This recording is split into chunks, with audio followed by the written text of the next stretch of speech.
हो गई हाँ, है हो रही है। रिकॉर्डिंग, अब आप ऑफ कर दीजिए। दूसरा तो बस ma'am please mute everybody else.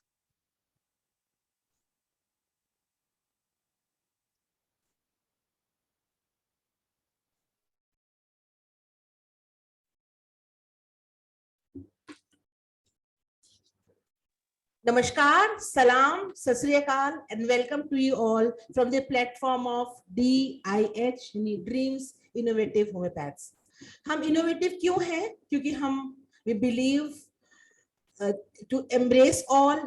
हम सब schools of homeopathy को embrace करते हैं and believe in no criticism and no politics. So we believe only in progressing forward with the ideas of having dynamism, with awareness, enthusiasm, and research oriented. We are result oriented, and we are very much enthusiastic towards the progress and proposing homeopathy all over, in allopathics, in homeopaths, in laymen, in other pathies. We want to propagate homeopathy. So that is why we are innovative. And today, yet again, we are here with a new topic and a new speaker. We all know that homeopathy is very common in the entire world, widely accepted. And in India, it's all very, very well rooted. Though, albeit some forces are there to pull it back, but still it is very well rooted in India. But most of the people consider it a safe medicine. That is why they take it. And there is so many misconceptions about homeopathy. People call it, allopaths call it placebo. At the same time, they call it affecting the liver. Some people think it's mystic. Some people think it's magical. And nobody has clear idea about it. I remember when we were students, there was almost a compulsory question in Organon: describe homeopathy as a science as well as art. Our fellow allopaths or other system and laymen, even a section of homeopaths, do not consider it a science. Many people believe it is not a science. Is it a science? आज हम doctor Jaydev से सारी बातें जानेंगे, क्योंकि doctor विजय कर ये कहते हैं कि it is post modern scientific science. Why it is scientific science? Because it is in line. हमारा कुछ भी हो, हमारे symptoms हो, हमारा diagnosis हो, prognosis हो, हमारी observation हो, it is all in line with the principles of genetics, principles of embryology, principles of biochemistry, principles of neuroendocrinology. So we are all in line with that. ये सिर्फ समझने की, परखने की बात है. डॉक्टर विजय करी कहते हैं कि ये एक तरह का मैथमेटिक्स है. It is as good as calculative as maths is. तो ये है, क्या है, कैसे है, आज हम अपने आज के स्पीकर से जानेंगे.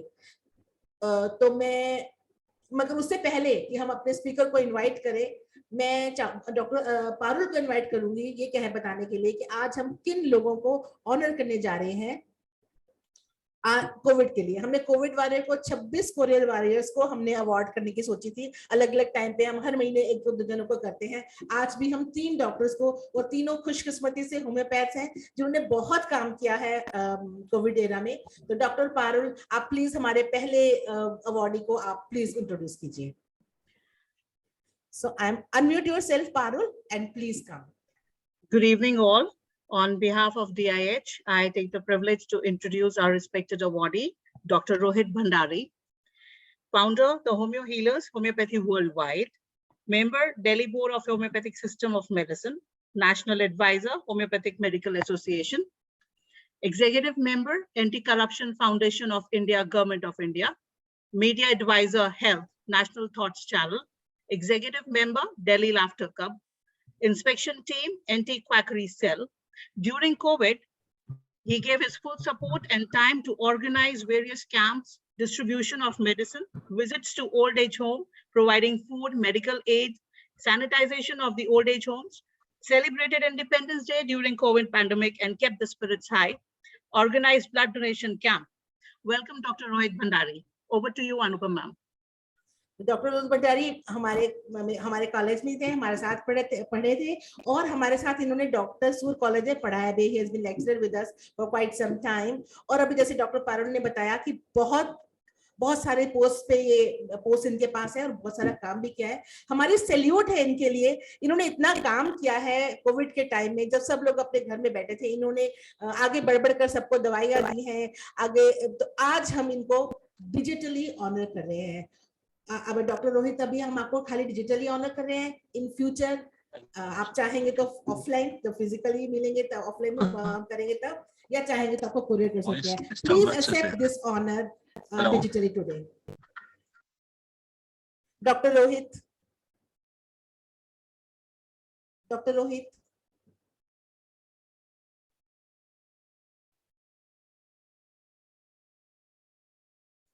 डॉक्टर रोहित, अपने आपको अनम्यूट कीजिए please.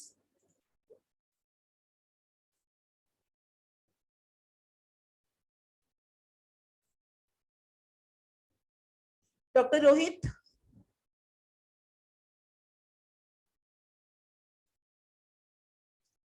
I think he is disconnected.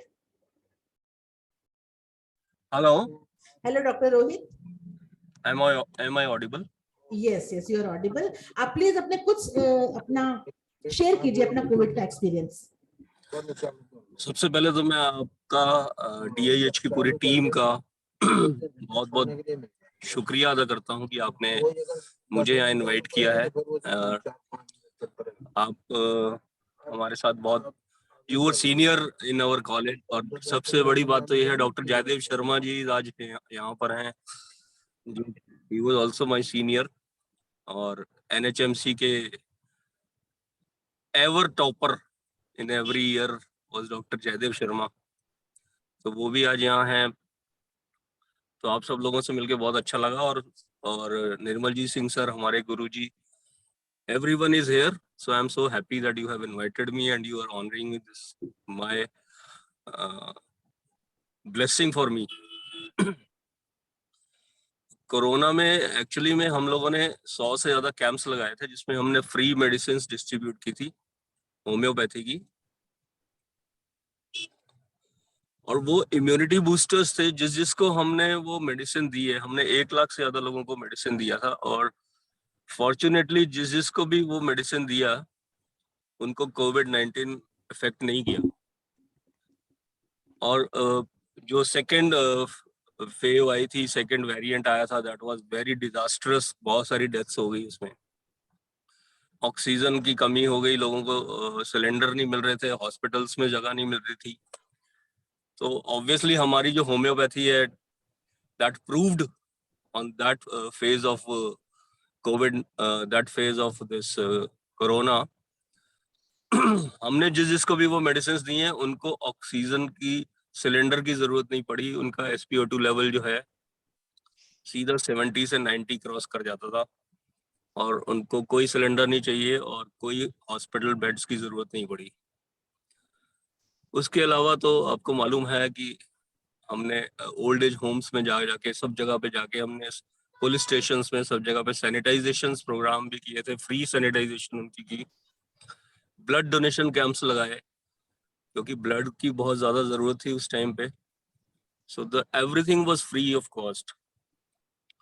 और ऐसे में लोग घर से निकल नहीं रहे थे, तो फिर हमने सोचा कि इंडिपेंडेंस डे में लोग बाहर निकलेंगे, तो हमने फ्लैग होस्टिंग भी करी, उसमें साथ साथ मेडिकल कैंप भी लगा दिया, उसमें से रिफ्रेशमेंट्स भी कर दी, तो जिससे लोगों की आउटिंग भी हो गई, मेडिकल कैंप भी हो गया, और हमारा जो प्रेस्टिजियस इंडिपेंडेंस डे सेलिब्रेशन भी हो गई थी। So these are few of our activities. Otherwise तो बहुत सारी एक्टिविटीज हम करते हैं। ट्री प्लांटेशन भी करते हैं, स्कूल में बच्चों को फ्री बुक्स भी देते हैं, सैनिटरी पैड्स डिस्ट्रीब्यूशन भी करते हैं। तो ये सारे कुछ अदर एक्टिविटीज हैं जो लोग हम करते रहते हैं। हमारे डॉक्टर्स को, होम्योपैथ्स को, सीनियर जूनियर स्टूडेंट्स को फेलिसिटेशन प्रोग्राम्स भी होते रहते हैं। हमारा न्यूज़लेटर भी निकलता है। तो all these are part of our activities that we provide to our homeopathic doctors. या हेलो,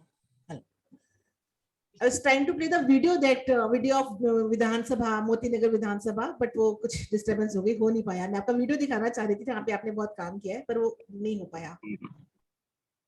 ओके, नो प्रॉब्लम। तो डॉक्टर रोहित भंडारी, आपको नहीं, हमारा आपको सलाम है। आपने इतना काम किया है, इट्स रियली अप्रिशिएबल। हमारी पूरी टीम आपको तहे दिल से धन्यवाद देती है कि आपने सेवा तो करी, सोशल सर्विस तो आपने करी, होम्योपैथी को भी कितना आगे पहुंचाया, जितने लोगों ने आपसे प्रिवेंटिव लिया और वो कोविड नहीं हुआ, उनके मन में होम्योपैथी के प्रति कितना विश्वास बैठ गया. So thanks to you, really thanks to you. आपने honour Thanks to accept all of करके you. हमें ऑनर किया है. नहीं, this is your greatness. Thank you so much. Thank you doctor, thank you so much. Doctor Parul, आप हमारे अगले doctor to be honoured को प्लीज इंट्रोड्यूस कराएं. Our next respected awardee is Dr. Manisha. Dr. Manisha is practicing homeopathy in Gurgaon since 20 years. She is 98 batch pass out from Dr. B.R. Soor Homeopathic Medical College, Delhi. She is a visiting homeopathic consultant in Tata Consultancy and NHAI, National Highway Authority of India, for past 8 years. During the COVID pandemic, Dr. Manisha distributed homeopathic preventive medicines to thousands of people, including staff of NHAI and their family members. Under this project, she used to take calls from corona patients and solve their queries and identify patients on risk and arrange hospitalization for them. Welcome, Dr. Manisha.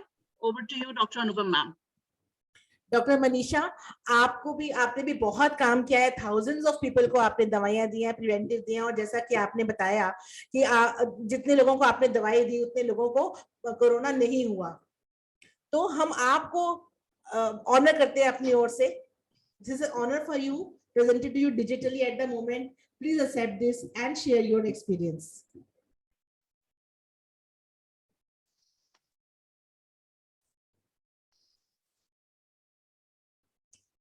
Doctor Manisha, अपने आप को unmute कर लीजिए please. Thanks ma'am, thanks Dr. Anupam and team DIH for the honor.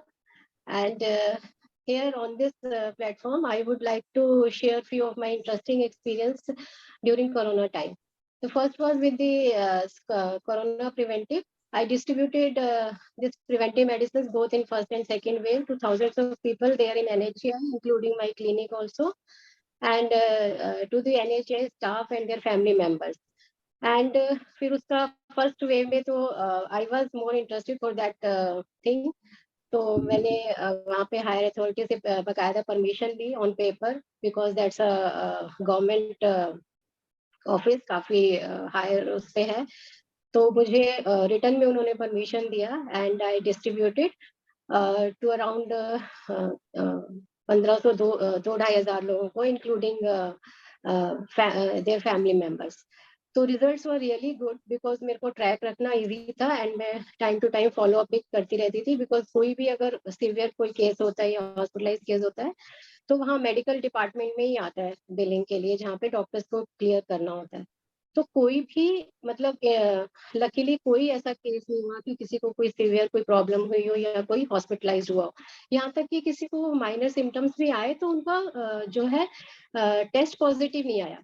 ये मुझे बहुत देखने को मिला, जो कि लोगों ने मुझे खुद भी आके इसके बारे में पूछा कि मैम क्या ये मेडिसिन से हुआ. क्योंकि जहाँ पर वो गए तो वहां भी अगर कोई थोड़ी दिन के लिए जिनको काफी वो था कि मतलब इजीली हॉस्पिटलाइज हो सकते थे, वो हुए भी 2 दिन के लिए. तो वहां भी डॉक्टर्स ने उनसे पूछा कि आपको सिम्टम्स भी हैं लेकिन 3 बार करने से भी टेस्ट पॉजिटिव नहीं आ रहा. तो उन्होंने बकायदा पूछा कि क्या आपने कोई मेडिसिन ली है. तो उन्होंने वहां मेंशन भी किया कि कौन सी मेडिसिन ली या कौन से डॉक्टर ने दिया, आपको कहाँ दिया. तो उन्होंने उसको लेके वो रिकॉर्ड पे लेकर गए हॉस्पिटल से. तो that was really good. And one interesting thing was कि वहाँ पे जो एक मैनेजर था गार्ड्स के, एक यूनिट होती है, तो उसने he didn't take the medicine कि ये छोटी छोटी गोलियां क्या करेंगी. But after 1 month he himself came to me and said कि मैम मेरे पास 60-70 लोगों का मेरा स्टाफ है, दिन रात सभी लोग ड्यूटी कर रहे हैं, लेकिन किसी को कोई प्रॉब्लम नहीं हुई. सबने आपकी मेडिसिन ली, उनके फैमिली वालों ने भी ली, और भगवान की दया से सब बिल्कुल ठीक ठाक है. तो कुछ तो है आपकी इन गोलियों में, आप मुझे भी दो और मेरे फैमिली वालों के लिए भी दो. तो आई वॉज रियली मतलब हैप्पी इन साइड कि मतलब हमारी होम्योपैथी में काफी कुछ है अगर हम इसे कॉन्फिडेंटली फॉलो करते हैं तो. And the next thing was कि सेकेंड वेव में मैं थोड़ा सा डरी हुई थी कि यहाँ पे प्रिवेंटिव काम करेगी या नहीं, लेकिन I got the call from higher authorities from DGM Mr. Patra, NHI. Himself he called me and said कि मैम आप यहाँ पे मेडिसिन डिस्ट्रीब्यूट करो, आपके ये रिजल्ट्स बहुत अच्छे रहे हैं फर्स्ट वेव में. And they themselves arrange everything for me. और 3 दिन तक हमने कंटिन्यूस वहाँ मेडिसिन डिस्ट्रीब्यूट की और बहुत ही अच्छे रिजल्ट रहे वहाँ भी और मेरे क्लिनिक में भी, क्योंकि मैं फॉलो करती रहती थी वहाँ पे, वीकली विजिट के लिए जाती हूँ, तो मैं वहाँ के सभी जो स्टाफ था उनसे कि कोई प्रॉब्लम तो नहीं हुई या किसी को कोई किसी तरह के कोई सिम्टम्स आए हो, तो एवरीबडी वाज रियली हैप्पी, क्योंकि वो रिपीटेडली जो रिपीट करवा के लेकर जाते थे अपने लिए भी और अपने रिलेटिव्स के लिए भी। तो एक्चुअली में बहुत अच्छे रिजल्ट्स मिले, तो I am very happy. And the other thing was with the step 1 project with the Delhi government. I participate in that project. पहले उन्होंने हमें फॉर 3 मंथ्स उसके लिए उन्होंने हमें पहले ट्रेनिंग दिया। उसके बाद हम लोग डेली जो है जो अपनी अवेलेबिलिटी शो करते थे, तो डेली जो है हमें 10 से 15 कॉल हम लेते थे पेशेंट्स की। उसमें क्या होता था कि पेशेंट्स के उससे जो कोरोना से रिलेटेड कोई भी प्रॉब्लम होती थी उनकी, वो सॉल्व करना, रिलेटेड टू आइसोलेशन, मेडिसिन और सप्लीमेंट्स क्या लेने हैं। तो वहाँ पे तो I got thousands of like horrifying stories की, उस पे हम पूरी एक बुक भी लिख सकते हैं कि लाइक कोई आइसोलेशन, लाइक किसी के 2 बच्चे हैं छोटे छोटे, वो भी अंदर एक कमरे में है, मदर को हो गया है corona and the husband is not ready to come inside, she is crying, she is breathless कि मैं क्या करूं। उसके लिए हमने अरेंज किया एम्बुलेंस और आइसोलेशन वार्ड। और कोई 70 इयर्स ओल्ड लेडी, उसको ऊपर लॉक कर दिया है because she is positive, nobody is there to look after her, उनके लिए अरेंज करना, उनको हॉस्पिटलाइज कराना। कुछ ऐसे थे जिनके पास, जो डेली वर्कर्स जिनके पास कुछ नहीं होता था उस टाइम, डेली उनको कंपनी वाले भी नहीं ले रहे थे बिकॉज दे वर पॉजिटिव। तो यहाँ तक कि उनके लिए हमने फिर वो फीडबैक फॉर्म जो है डॉक्टर्स के थ्रू हमारे थ्रू होता था, उनके लिए हम राशन तक भी अरेंज कराते थे। और जो सिवियरली जो आइडेंटिफाई करके रिस्क पेशेंट्स को, उनके लिए एम्बुलेंस अरेंज कराना विद इन 15 मिनट्स। तो that was really very very good experience.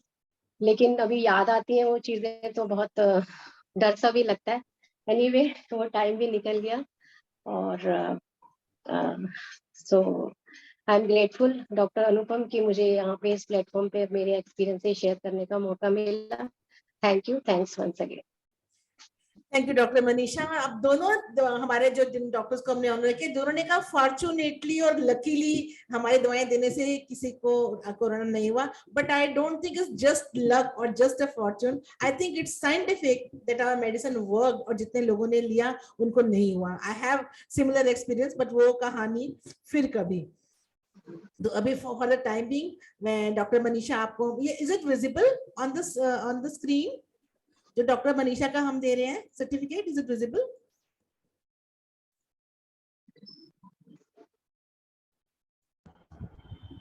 Visible नहीं है। विजिबल नहीं है। मैं शेयर स्क्रीन कर रही हूँ मगर वो आ रहा नहीं है। आपका स्क्रीन शेयर नहीं हो रहा ma'am. I am doing it repeatedly. मैंने डॉक्टर रोहित भंडारी के टाइम में भी किया था। Alt+S से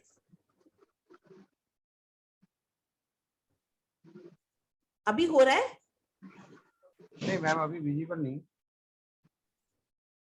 okay, I don't know, am not able to. Doctor Manisha आपका ऑनर हम डिजिटली कर रहे हैं, सर्टिफिकेट विजिबल नहीं है। मैं आपको डिजिटली भेज दूंगी certificate.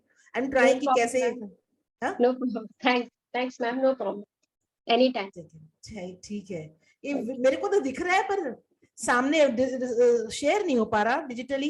Yes ma'am, we are able to. का तो शेयर हो रहा अभी। डॉक्टर भंडारी का दिख गया?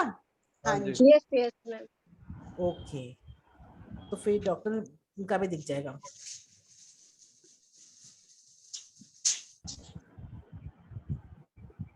डॉक्टर मनीषा का दिख गया? डॉक्टर मनीषा, डॉक्टर भंडारी का ही आ रहा है स्क्रीन पर। मेरी स्क्रीन पे तो डॉक्टर मनीषा का आ रहा है। नहीं मैडम, यहाँ पे आ रहा है डॉक्टर रोहित भंडारी। चलिए, thank you doctor Manisha and doctor Rohit Bhandari, दोनों आप आए। डॉक्टर मनीषा, मैं आपको डिजिटली आपको मैं व्हाट्सएप पे भेजती हूँ आपका सर्टिफिकेट, और आपको मैं वैसे भी सेंड करती हूँ। यहाँ पे पता नहीं सम टेक्निकल रीजंस, मुझे मालूम नहीं कि क्यों नहीं आ रहा। जी ma'am, thank you ma'am. Thank you so much. अब आ रहा है? अब आया? नहीं मैम। ओके, चलिए आगे बढ़ते हैं फिर। डॉक्टर पारुल, आप आज हमारे आज के स्पीकर को इंट्रोड्यूस कराएं please. Thank you. Well, it's a great honor and my privilege to introduce our guest speaker, Dr. Jaidev Sharma, MD Homeopathy. He is a renowned physician of homeopathy in Haryana with the practice of 32 years standing in Yamunanagar, Jagatsri, Twin City. Dr. Jaidev is a very successful practitioner in classical homeopathy as well as a dedicated teacher. Graduate from Nehru Homeopathic Medical College and Hospital, New Delhi. He did an excellent work through proofreading of great teacher, legend of homeopathy, Dr. Praful Vijayakar, book Miasm, My Assumptions on Miasms. He has given many seminars in Haryana, Punjab, UP, Jammu Kashmir, Orissa, Delhi, and Chandigarh. Please spare your valuable time for this educative webinar. Welcome, Dr. Jaidev Sharma. Over to you, ma'am. Dr. Jaidev.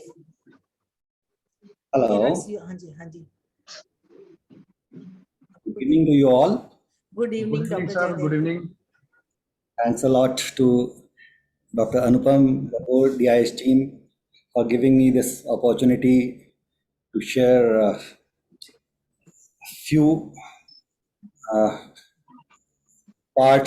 would say part of the knowledge imparted to me by my great teacher, Dr. Praful Vijayakar, because there's been a constant query from most of the people, those who really wanted to know about predictive homeopathy, what exactly it is, and how we call it scientific. And doctor Jaidev, आप अपने आप को unmute कर लीजिए please. Hello. हाँ, Audible? Audible. Yes, yes, yes. Good evening to you all. Good evening, I sir. must thank Dr. Anupam first.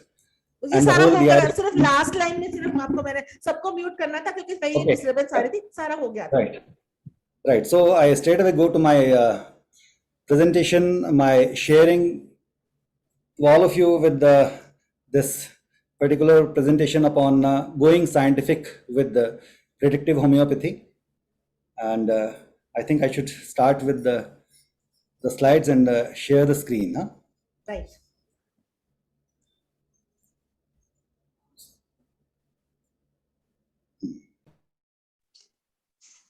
Kindly make me the you will host. have to make Dr. Jaidev the host. कहाँ से करना, मैं एक बार दोबारा बताओगे कहाँ से करना Ma'am, था? please go to participants and make Dr. Jaidev host over there.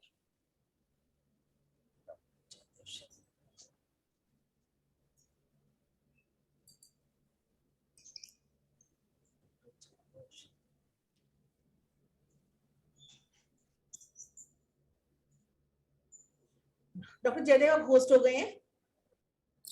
हाँ, thank you.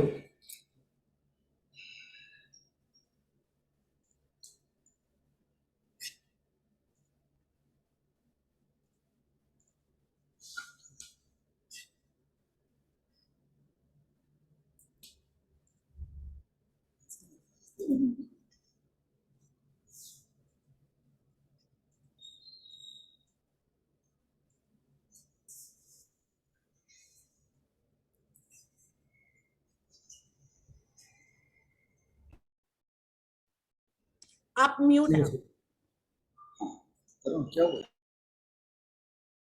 Just a second.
आप म्यूट हैं डॉक्टर जयदेव.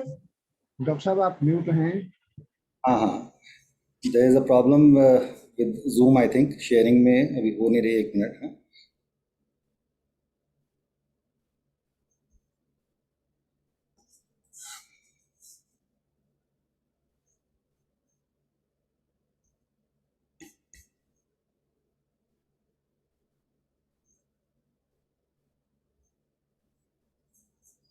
आइए देखो. नहीं.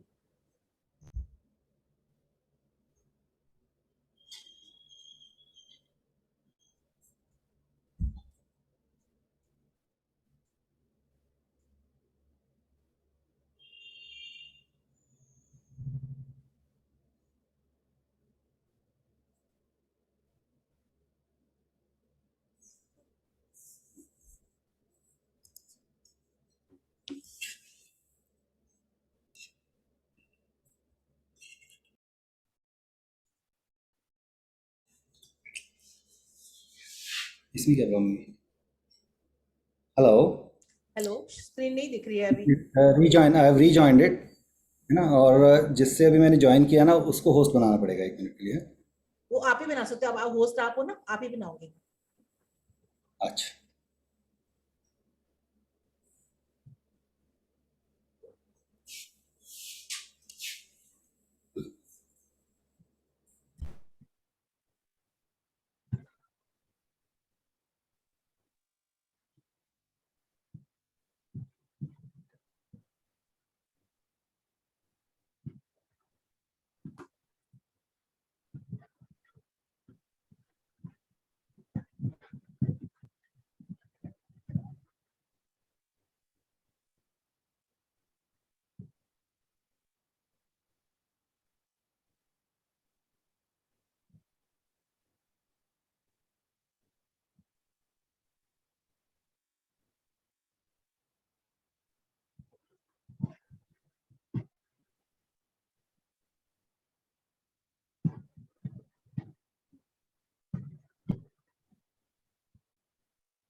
अब हो रही है शेयर की. हो गई. हाँ, यस यस यस हो गई जी, हो गई. Yes yes.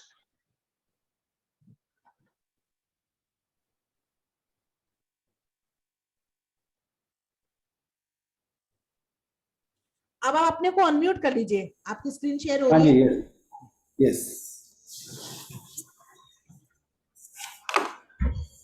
Sorry for the delay, technical problems. So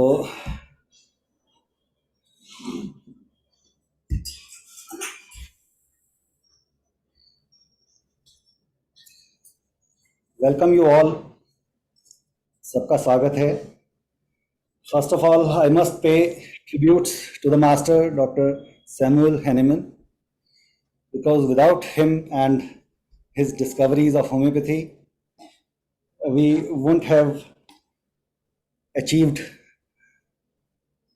such a kind of position in our society with this kind of homeopathy, the pathy with specialities in our hand. So the topic, going scientific with predictive homeopathy, I must seek blessings from my mentor and teacher, Dr. Praful Ji Vijaykar, who has given new vistas and new dimensions to the Hahnemannian homeopathy. So people keep asking what this predictive homeopathy is, why this predictive name has been given to this homeopathy. Already there are so many streams of homeopathy available in the market. So just to stress upon, predictive homeopathy is based on Hahnemannian organon only, and it utilizes the advances in sciences of genetics, embryology, biochemistry, and pathology, knowledge of human behavioral sciences, and its application is by far the most important criteria in predictive homeopathy. It incorporates the knowledge of physiognomy, kinesics, body language, and few other things which we may call obsolete, or which we may find to have no scientific basis, but with their prevalence in the society, we know how astrology or Vastu Shastra, they prove very efficacious at times to relieve people of so many sufferings. So predictive is more efficacious and mathematical for physicians to give predictable results in incurable diseases like brain tumors, cancers, and severe pathologies. It follows the Herring's law, which is law of direction of cure. Predictive homeopathy is very easy if practiced according to the laid principles. It is mathematical and the results are almost predictable, getting exceptional results in otherwise incurable cases. So, first of all, I would like to discuss few words about Dr. Vijayakar's theory of suppression. This is a book which is the part 1 of Dr. Praful Vijayakar's books, which he came up with in 2000. So this basically is a book which beautifully explains how homeopathy has an upper hand than other pathies in restoring the sick to health and to cure, as it is termed. So there are certain reasons for suppression which he has given in this book. To enumerate few of them, most of us are not aware that homeopathy also can suppress. Very few homeopaths tend to follow the Herring's law of cure, and they don't even at times follow it that judicially or religiously, because this needs a proper knowledge of the different aspects of homeopathic law of cure, the Herring's law of cure. And cure is never seen until the right constitutional simillimum is prescribed. There's always been a discussion over giving complex formulae, combinations, at times mother tinctures, or the patents. They've always been a subject of question to many of us. The right genetic constitutional simillimum can never be reached until the cardinal principles are rigidly applied. So, as we know, the fertilized ovum keeps propagating, multiplying the cells and developing into the embryo, 4-celled, 8-celled, 16-celled, 64-celled stage and all. And this again follows a certain mathematics. Dr. Vijakar has beautifully given a chart which he has formulated after a study of embryology. This he calls as chart of 7 layers of suppression. And these layers, just to tell you a bit of it, we can consider our body to be a fort with 7 different layers of defense. The outermost 7th layer, the 6th, 5th, 4th, and so on. So one by one, when the outermost wall of the fort is shed or attacked, then only the second wall can be reached. Same way the third and the fourth and so on. So this is a chart of suppression of which the outermost layer is ectoderm, the skin layer, or the ectodermal derivatives like this cornea, conjunctiva. We have eyes, palates, ears, sweat glands, parotids. When we go through the book, the things are given in so much of detail that almost every organ of the body is covered and put under a certain layer. And we have at times a complexity in these organs because eye has two layers. It is having the ectoderm as well as the endoderm. Same ways, we have heart, which is having a pericardium, which is having the muscular layer, which is having the endocardium. So these are again derivatives from the three germ layers only. So we have organs which have all the three germ layers, and we have organs which have only one germ layer. After ectoderm, the disease ascends to next layer, that is endoderm. And this involves the mucosal tracts, the mucosa. It could be respiratory mucosa, the upper respiratory tract. It could be the gastrointestinal tract. It can be the genitourinary tract, the liver and the bile ducts, so on. And then we have third layer. These layers, one by one, as I told you, we can take our body to be fortress with 7 layers. So after being attacked on the first layer, the toxins, if they are treated properly, they are removed from the body and the body gets cured. But if they are treated in a different way, which we call as suppression of disease, then the toxins, they start moving inside. And layer by layer, they keep encroaching the deeper layers. And the next this layer after the endoderm is mesoderm.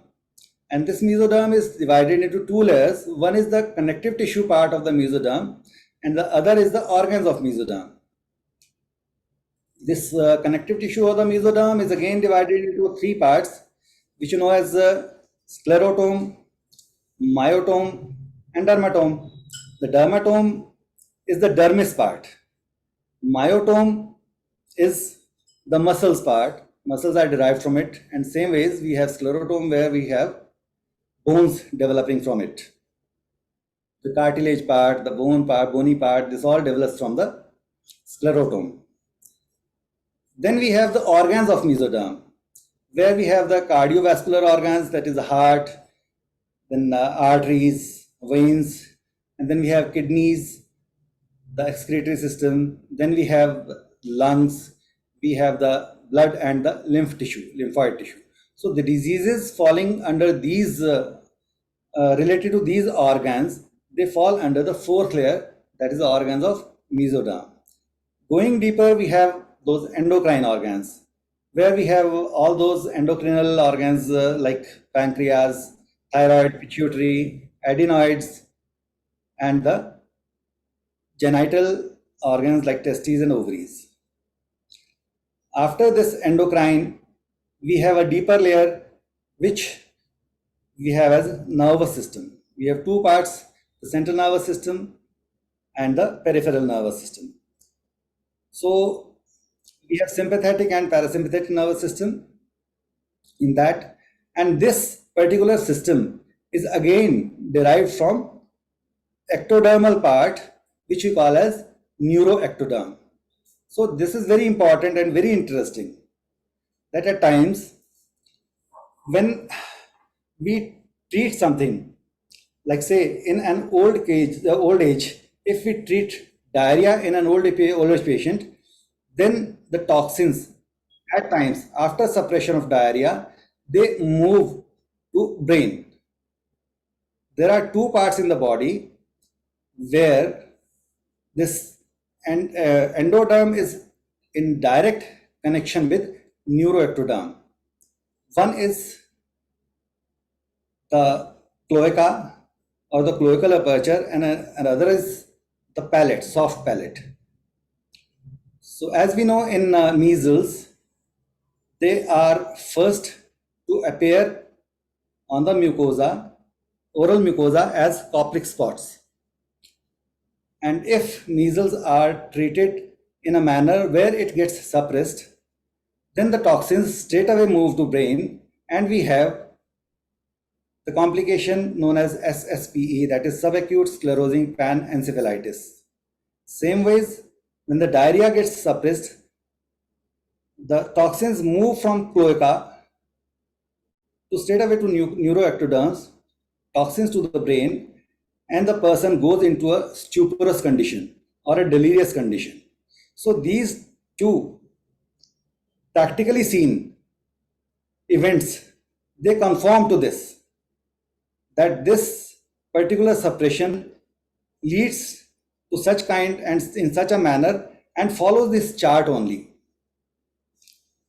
After the 6th layer, we have the 7th layer, where we have the changes in the genetic code. We have mutations in the cells, in the genes, which results in carcinomas, and we have certain destructions, we have certain autoimmune kind of problems, where we have autoimmune diseases like rheumatoid arthritis, pemphigus, SLE, and scleroderma and all. And then we have this destruction into the organs like kidneys and pancreas, where we have chronic kidney disease, CKD, and pancreas getting destroyed, and those cells getting destroyed, resulting into severe diabetes with complications. So this is just to give you an idea about those 7 layers, which basically have been framed only after the study of embryology. And we know that organogenesis, that is the development of the organs in a fetus, embryo to fetus and fetus to the fully grown child, getting delivered, having all the organs developed to its full at 9 months. You know, it is all mathematics, right from day 1 to 240 days of pregnancy. That is, say, every day, right from the day 1, there is a definite mathematics being followed in the embryo, where the cells are multiplying in a particular fashion, in a particular manner, and dividing into 3 germ layers: ectoderm, endoderm, then mesoderm, which is getting redifferentiated again, ectoderm and neuroectoderm, mesoderm and mesodermal organs, and then the endodermal part. So in this fashion, we see that the neural plate gets developed on 18th day, and the brain starts developing on 20th day, and a forebrain on 27th day. So by the 9th week, major parts of the brain are present or developed. And that is why Dr. Vijayakar says that history, or the mother's history, or the pregnancy history, is very important in case of children born with congenital abnormalities. So whenever we find a child with some developmental anomaly in the brain, it could be anything. It could be encephalomalacia. It could be some dilatation of ventricles. It could be some atrophy of some part of brain. So in these cases, the pregnancy history is very important, and we have to inquire about what exactly has happened in first 3 months of pregnancy. And there is a definite reason, and it is, if not 100%, it is 99% found that the mother has suffered some major conflict in first 3 months of her pregnancy. That is the first trimester. And that is why the particular child was destined to suffer with a major neural or brain problem, cerebral problem. The patients with cerebral palsies, the patients with mental retardations, we have to go into deep details because in such children, we don't find much from the child itself. Those who prescribe upon mental symptoms alone may have a difficulty in prescribing for such cases. Same ways, when it is difficult to get a history from the patient, certain streams of homeopathy or certain streams of homeopaths, they find it very difficult to prescribe for them. Whereas that is the difference between predictive homeopathy, that we can retrospectively predict. When a child comes to us with the degeneration in the brain or say some encephalomalacia, MRI revealing some brain disorder, developmental disorder, then we are sure that this child during its first 3 months of fetal life or the embryonal life has suffered a trauma which was transferred to it by its mother.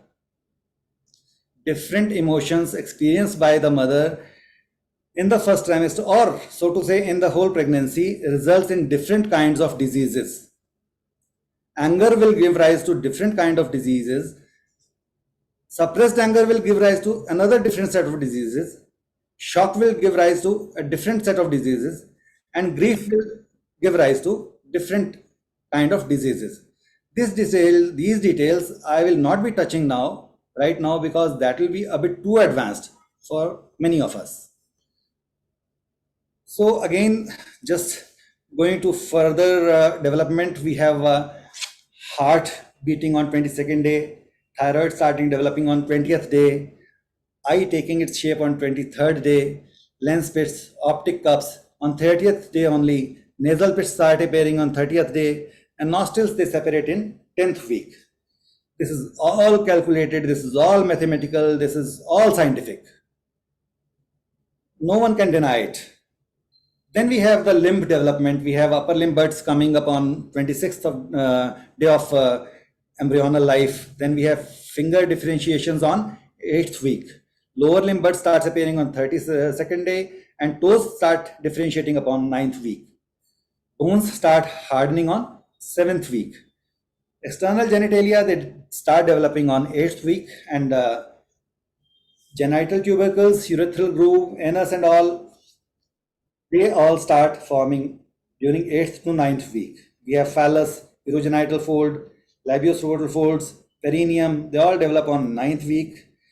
We have genital differentiations in 10th week of the fetal life. We have completion of genitalia by 12th week. And then we have physiology arising. Physiology starts getting manufactured after 4th month. During 4th and 5th month, the blood cells, they start getting formed. Then we have the head and body hair developing during 4th and 5th month. Chin starts growing in 10th week. This way the whole body develops, and after 9 months and 7 days of pregnancy, the whole child is formed, ready to be delivered. There are a few very interesting aspects of this embryonal and fetal life. You know that we call it fetus when it gets viable. Until that, it is embryo only. So how and when does it happen? Dr. Vijayakar once shared that during the pregnancy, after around 4 months of completion of pregnancy, a critical mass is achieved. And that critical mass, when it is achieved, then only the vital force starts developing into the embryo, turning it into a fetus which gets viable or is viable only after this critical mass is achieved. So again, not going into details because we know that a child, prematurely developed child, say after 5 months of completion of pregnancy, if this child is made to get delivered, scientists still can, doctors still can save it, and using all those modern techniques of incubators and all those artificial machines and all, they can make it viable and they can save the child. But before that, it is not possible. So coming back to this direction, now we have, as I told you, the ascent of disease is there from the first to the seventh layer.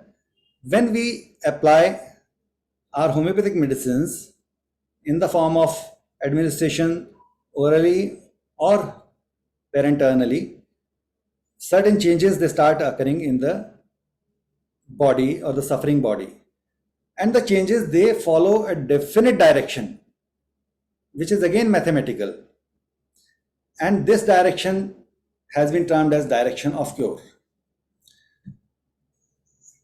So according to Herring's law, cure should take place from above downwards, inside outwards, center to periphery, from more important to less important organs, and in the reverse order of appearance. To this, Dr. Vijayakar has added a corollary that it should go from more destructive miasm to less invasive miasm, that is from syphilis to psychosis and psychosis to sora. And why did he stress upon that? There is a definite logic behind. This thing, basically, I'll be touching it a bit later. This follows certain morphogenetic gradients. Right now, I'll be shifting over to theory of acutes. This is his second contribution, which again came into year 2000. Theory of suppression came a bit earlier, in 1998, in fact, but the book got printed in 2000 only. So in this particular book, he has beautifully given certain directions to combat the acute diseases which we encounter in our day-to-day practice. And almost 70 to 80% of our practice, or most of the homeopaths, they have to deal with these acute cases day in and day out, right from cough, coryza, sore throat, to gastrointestinal disturbances and urinary tract infections and all, viral fevers and all. So these are the cases that keep coming to us day in and day out. And even the chronic cases which we are dealing with, they keep suffering from acute exacerbations with change of environment, change of places, and certain indiscretions in their eating habits and all. So in this book, Theory of Acutes, he has beautifully mentioned few things. He has taken into account an axis, which he calls as activity, thermal, and thirst axis. He says our body is made up of panch tattvas, and these panch tattvas are in equilibrium or homeostasis to keep us healthy.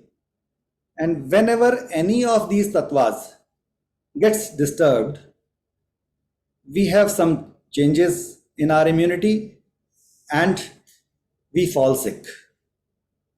We fall a prey to the infections, to the inflammations, to certain indispositions.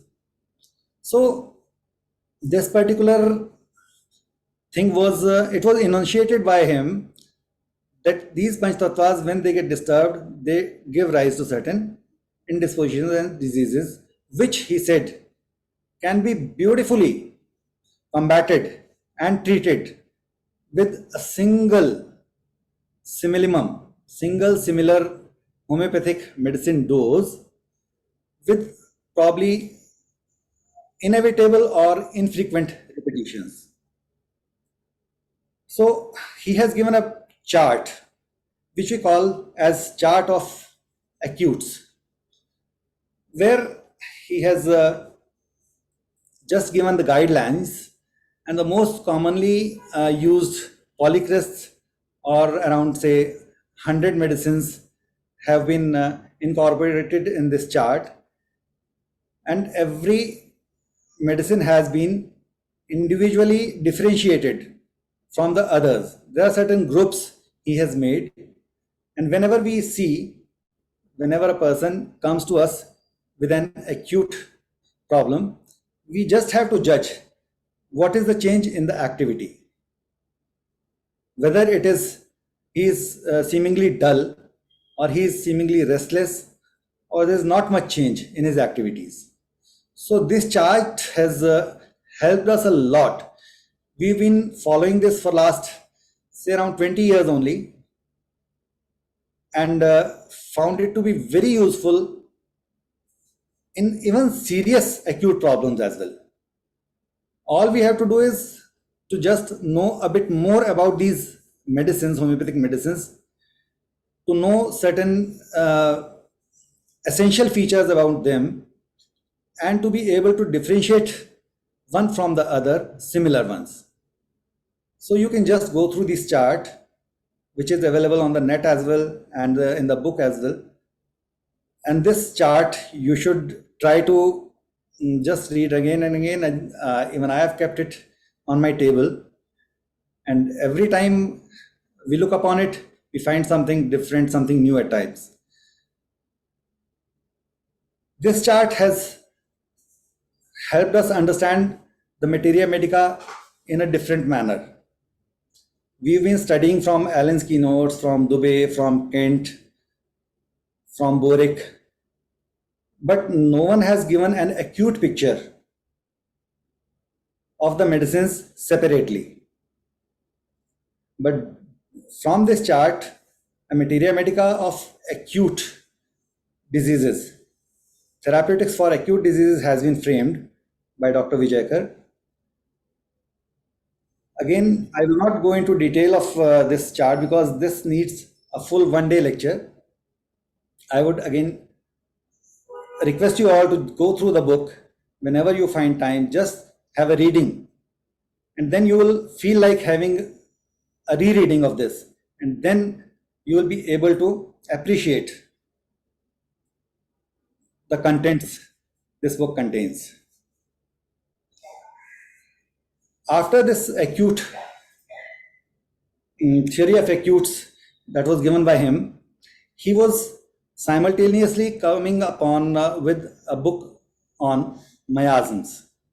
And this was the book that he named as The End of My Assumption on Miasms.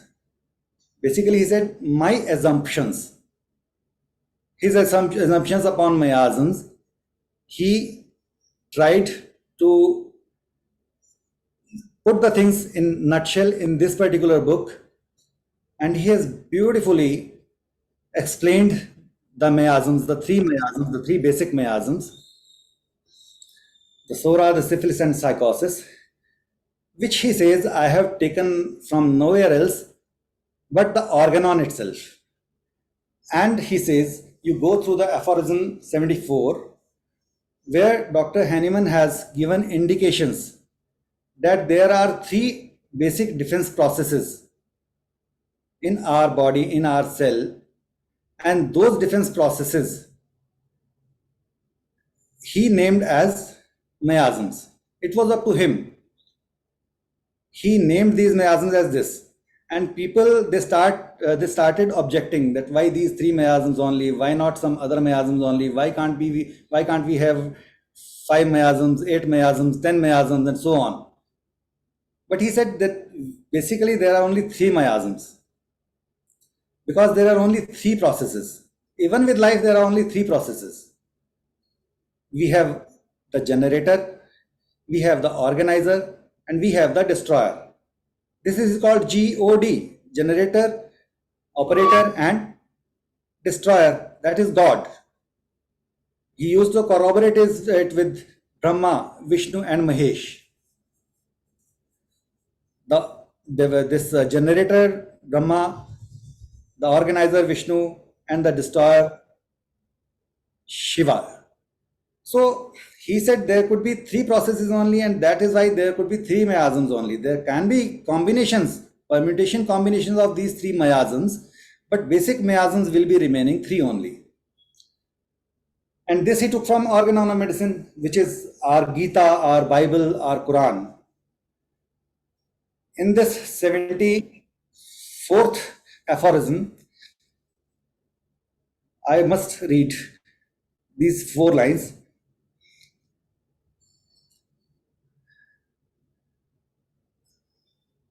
Whereby the vital energy is sometimes weakened to such an unmerciful extent sometimes, if it do not succumb, gradually abnormally deranged in such a way that in order to maintain life against these inimical and destructive attacks, it must produce a revolution in the organism.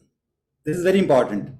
And either deprive some part of its irritability and sensibility, or exalt these to an excessive degree, cause dilatation or contraction, relaxation or induration, or even total destruction of certain parts. I repeat, deprive some part of its irritability and sensibility. This is Sora, the first line of defense. Or exalt these to an extensive degree, cause dilatation or contraction, relaxation or induration. This is psychosis. And even total destruction of certain parts. This is syphilis. So, Dr. Henneman has beautifully mentioned it. Dr. Vijaykar has shown it to us. He says everything is available in the organon and nothing goes out of it, and he religiously follows our organon of medicine and almost every aphorism of it. So this way he gives a table to us, a chart to us, where he says that the defense mechanism of the living body, we have these three miasms, and in this first miasm, the first line of defense, which is inflammatory defense, we name as Sora, we have all those inflammatory disorders with itis that we have conjunctivitis, dermatitis, bronchitis, gastritis, pancreatitis. All these itis fall under Sora. The next miasm being psychosis, we have two kinds. We have two types of psychosis. One is dynamic and the other is adynamic. The dynamic is the physiological part, physiology getting changed and certain accumulations taking place. We have this excess of psychosis, we have hyperpsychosis, accumulative hyperpsychosis, where we have hyperglycemia, hypercholesterolemia, hypermelanosis, hypertension, those stones getting formed, strictures getting formed, indurations of certain organs, and whenever there is hypopsychosis, that is less of it, we have certain dilatations of organs, we have certain relaxations in tissues, we have hernias, we have prolapses and all. Same ways, when there is proliferative or the adynamic psychosis, we have diseases where there is some extra tissue growing, proliferation taking place. We have certain tumors with certain polyps, we have fibroids, we have excessive disformation of psoriasis, we have warts, we have arteriosclerosis, we have chronic hypertensions where the artery is getting hardened. So these diseases have been put under this particular heading. When the mode of defense switches its gear to the next defense, then it is termed as syphilis or the destructive mode of defense. The switches getting shifted or turned, the gears getting turned to the destructive mode, and we have two kinds of destructive diseases.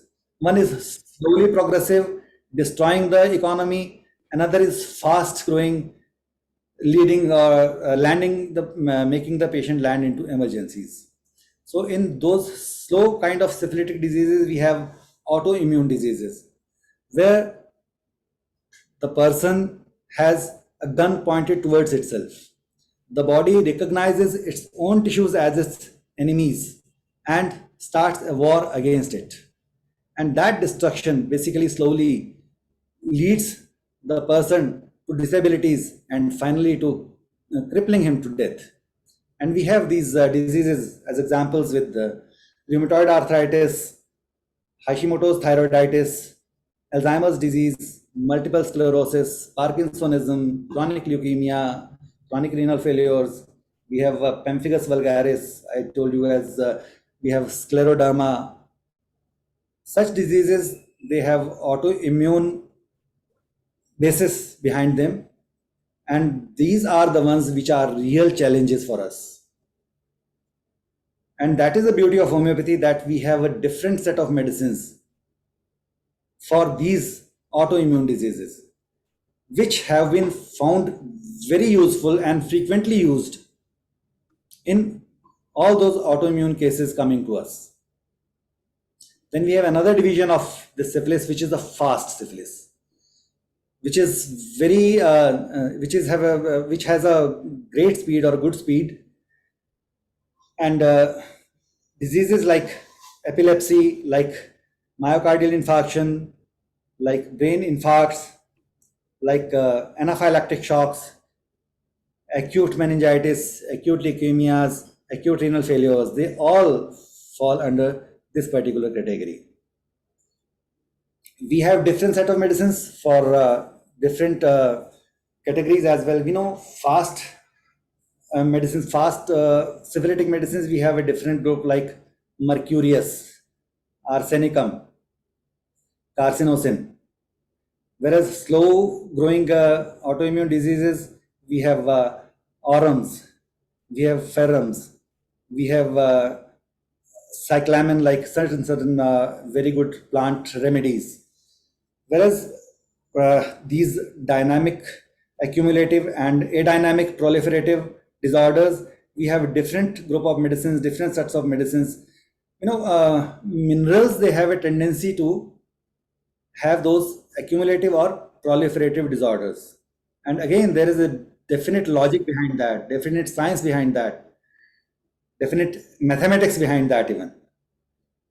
So that we could be taking somewhere later in coming future. I just would like to have a few words upon immunity, which is the balanced state of having adequate biological defenses to fight infections, diseases, and other unwanted biological invasions, while having adequate tolerance to avoid allergy and autoimmune diseases. I am sorry to interrupt Dr. Jaidev. Moving forward, इससे बढ़ने से पहले एक बार आप please थोड़ा acute के ऊपर थोड़ा सा एक्यूट जो चार्ट आपने बताया था थोड़ा सा उसमें इलैबोरेट कर सकते हैं उसे, ये आगे नेक्स्ट वाला टॉपिक हम बाद में लेते हैं. Sure, I'll be अभी थोड़ा सा प्रोग्रेशन में I'll be coming to that. When I come to morphogenetic gradients, मैं आता हूँ वहीं पर. Okay. ठीक है. And please also tell me when do you want to have a break or 10 minutes? When do you want to have? No problem with me. If you want me to go back, I can go back to acutes. No, I'm just asking when do you want to have a break of 10 minutes? Please tell me. No. There's no need. Whenever you feel like, you just let me know. Okay, we will have a break in between whenever you are. आपको pause करना होगा ना, हमने एक doctor को honour भी करना है, 5 मिनट का ब्रेक आप दे दीजिएगा जब आपको कंफर्टेबल हो. हाँ, sure. चलो ठीक है, I go back to acutes. ठीक है, few more or we can have a break because it's already I think 7:45 है ना. Okay. ठीक है, we can have a break and I'll go back to acutes and then I'll proceed with this immunity. Right, sir, right. तो हम 2 minute का break लेते हैं सब. It's very informative, very interesting, बहुत मजा आ रहा है सबको, बहुत अच्छा जा रहा है ये सब, बहुत थोड़ा इसलिए लोगों की क्यूरियोसिटी भी बढ़ रही है. आगे थोड़ा सा समझ के फिर आगे चलेंगे तो और मजा आएगा. वो डॉक्टर जयदेव मेरे क्लासमेट रहे हैं हमेशा से, और मैं बताऊं सब डॉक्टर पारुल ने उनकी इंट्रोडक्शन दी थी, लेकिन वो बातें कुछ ऐसी बातें जो शायद मैं बता सकती हूँ। जब हम पढ़ते थे तो जब हम घूमने भी जाते थे ना, पूरे क्लासमेट्स हम इकट्ठे कहीं घूमने जा रहे हैं, वहां पे कोई प्लांट देख लिया ना, doctor Jaidev used to immediately refer it कि ये वाला प्लांट है, इसे ये वाली मेडिसिन बनती है, इसे ये होता है।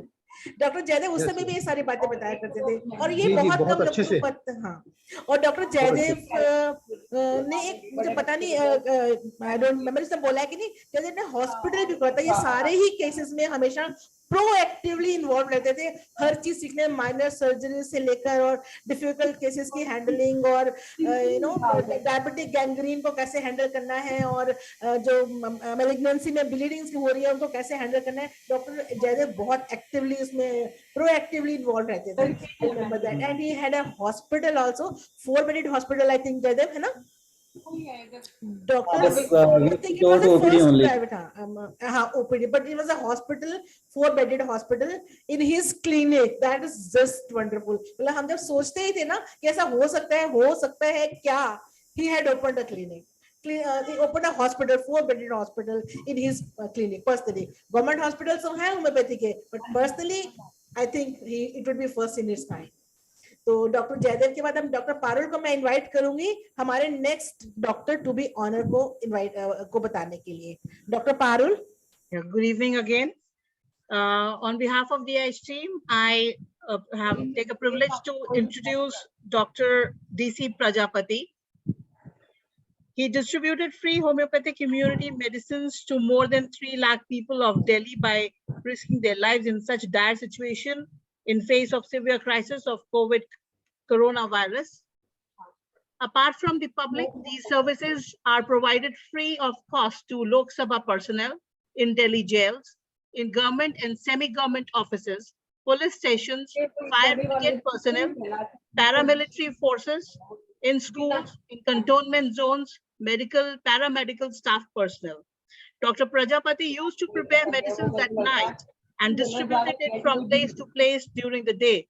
In addition to this, more than 150 online webinars, Rashtriya Sevika Samiti, Delhi University, and social organizations, RWA, made aware how and what to do, what not to do, made children and teachers aware on the topic of prevention, how to avoid the corona crisis when the school opens, what to do and what not to do.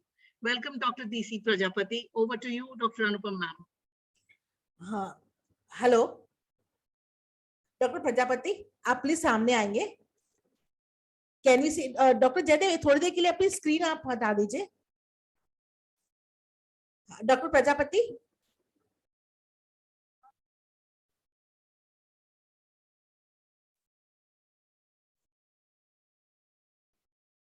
Doctor Prajapati आप सामने आएंगे। He is there. आप पहले तो अपने आप को unmute कर लीजिए डॉक्टर प्रजापति, आपको हम सुन नहीं पा रहे। प्लीज अनम्यूट कर लीजिए अपने आप को। डॉक्टर प्रजापति आप म्यूटेड हैं, अनम्यूट योरसेल्फ। डॉक्टर प्रजापति आप अनम्यूटेड हैं, आप म्यूटेड हैं, अनम्यूट कीजिए।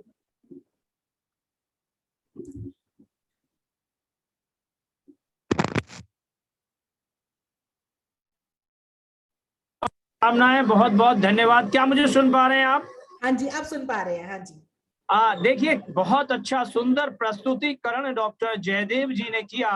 किस प्रकार से डॉक्टर प्रफुल्ल विजयकर जी के सिद्धांत को उन्होंने बताया, और किस प्रकार से जब गर्भ में बच्चा आता है उसमें किस प्रकार की घटनाएं तब होती हैं, और बच्चे के जन्म में, बच्चे के विकास में वो घटनाएं कैसा अपना योगदान देती हैं।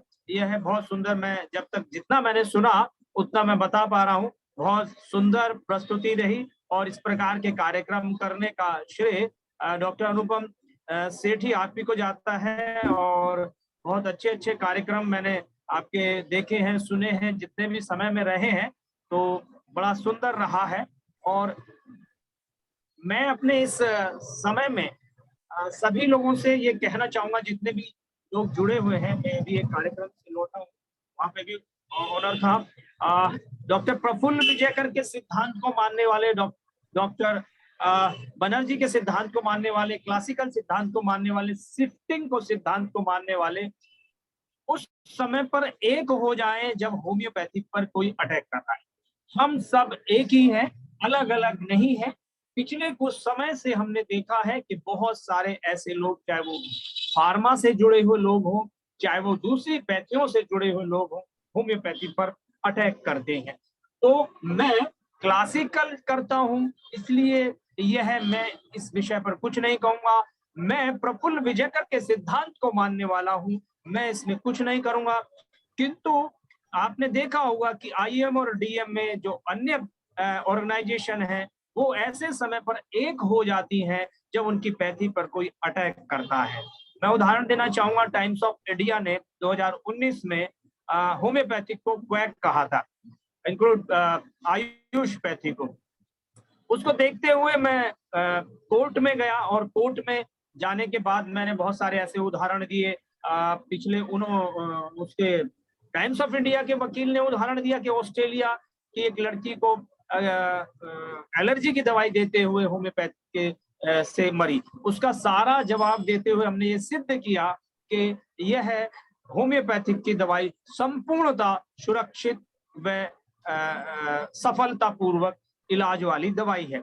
मैंने जो अपना स्टेटमेंट दिया मजिस्ट्रेट को, वहां 11 मजिस्ट्रेट थे, टाइम्स ऑफ इंडिया के 6 वकील थे और केवल मैं आयुष पैथी का प्रतिनिधित्व कर रहा था, जबकि मुझे आयुर्वेद वालों ने कुछ नहीं कहा था। मैं उनका भी पक्ष रख रहा था और ऐसी स्थिति में मैंने अपना पक्ष रखा। और ये देखिए कि वहां पर सारे के सारे मजिस्ट्रेट टाइम्स ऑफ इंडिया के खिलाफ हो गए। उन्होंने ये कहा कि हम एलर्जी में दवाई लेते हैं होम्योपैथिक की, हम कोल्ड में दवाई होम्योपैथिक की लेते हैं, स्किन का सबसे अच्छा इलाज होम्योपैथी में है।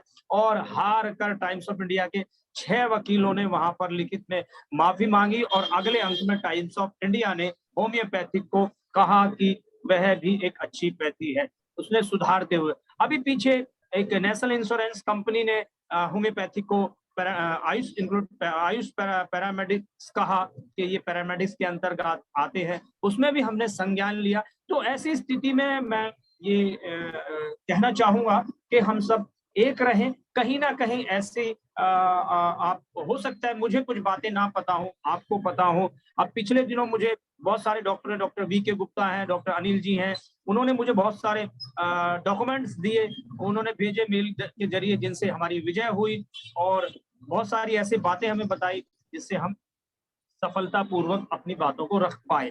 हमें इन संकट काल में, इन 2 सालों में हमने होम्योपैथिक को घर घर पहुंचाया, हम ये कह सकते हैं। डॉक्टर अनुपम सेठी जी इन कार्यों को देख रही हैं। इतने 2 सालों के अंदर में होम्योपैथिक को जानने वालों की संख्या में बहुत भारी इजाफा हुआ है। हम ये कहने से नहीं हिचकेंगे कि होम्योपैथी ही इस संकट काल में चली थी, जहां आयुर्वेद का केवल काढ़ा था, जहां एलोपैथ के नाम पर एक व्हाट्सएप संदेश किसी डॉक्टर ने बना दिया था जिसमें आइवरमेक्टिन से लेकर स्टेरॉइड तक थी, और जो डोलो आज की डेट में बैन करी जा रही है, वे दवाइयां की उन्हें खा खा के आदमी अपनी और रोग प्रतिरोधक क्षमता खत्म कर रहे थे। ऐसी स्थिति में सिर्फ और सिर्फ होम्योपैथी आगे आई और उसने अपना जो भी योगदान दिया वो आज उसका आप परिणाम देख सकते हैं। तो मेरा यही कहना होगा। बिल्कुल सही कहा डॉक्टर प्रजापति, और आपने भी बहुत अच्छा काम किया है। कोविड के दौरान आपने लाखों लोगों को दवाइयां डिस्ट्रीब्यूट की है, आपने रक्तदान के शिविर लगाए हैं, आपने बहुत काम किया है। तो हम इसीलिए आपने ये जो टॉपिक आपने उठाया, ये भी टॉपिक इंपॉर्टेंट है, इस टॉपिक पे हम फिर कभी बात करेंगे। मगर आज हम आपको एज ए कोविड वॉरियर, क्योंकि आपने कोविड में बहुत काम किया है, हमारी ये पॉलिसी रही कि हमने कोविड वॉरियर्स को हम ऑनर करते हैं, हम इसलिए आपको ऑनर करना चाहते हैं कि आपने और भी काम किया, नो डाउट। आज हम आपको स्पेसिफिकली कोविड वॉरियर के तौर पे आपको ऑनर करना चाह रहे हैं।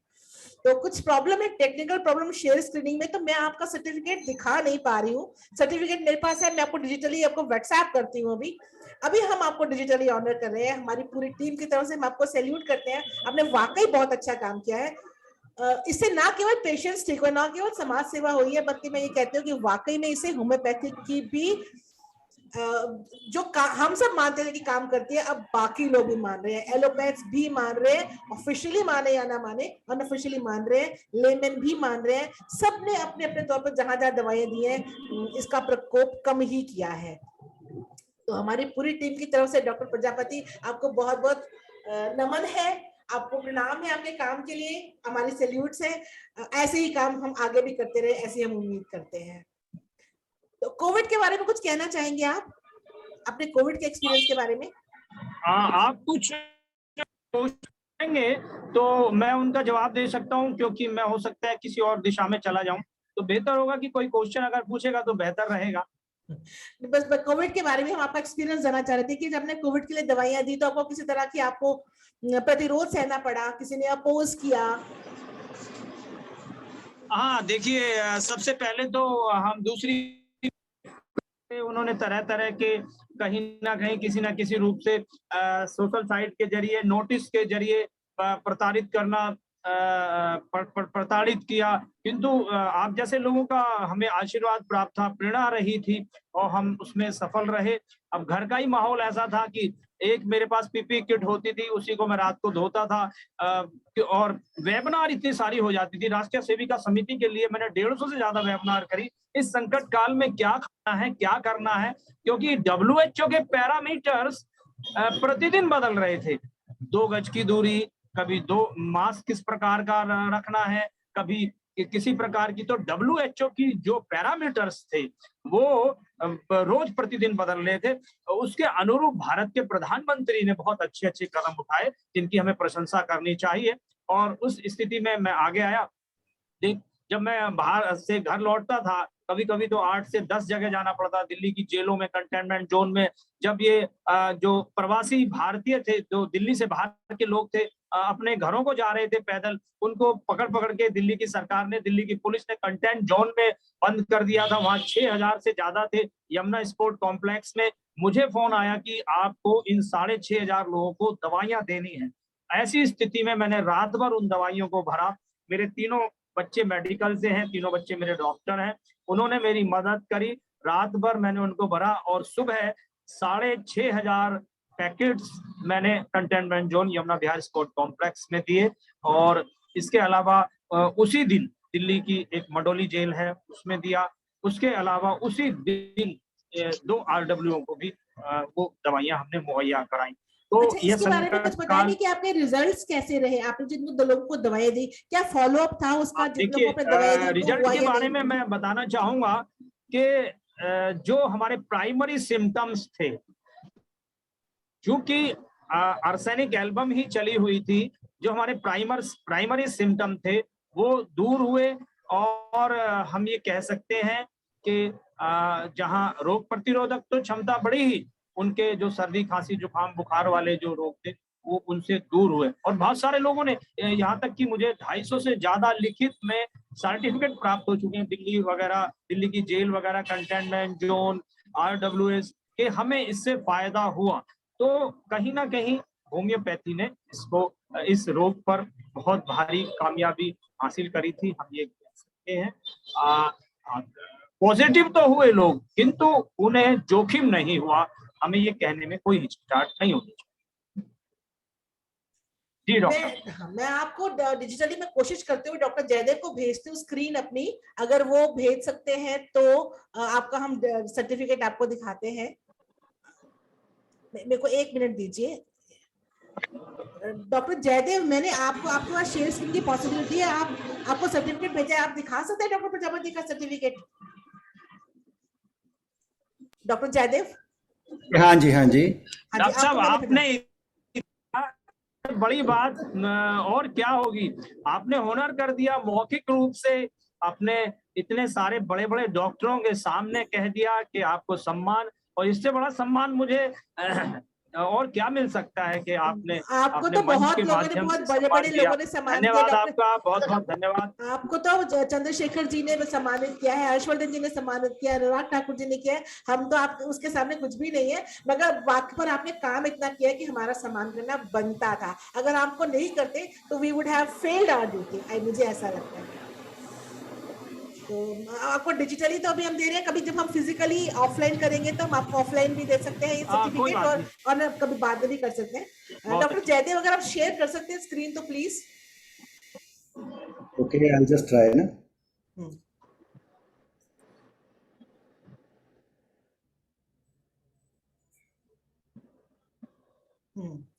तो डॉक्टर प्रजापति आपके लिए हमारे ओर से सम्मान है।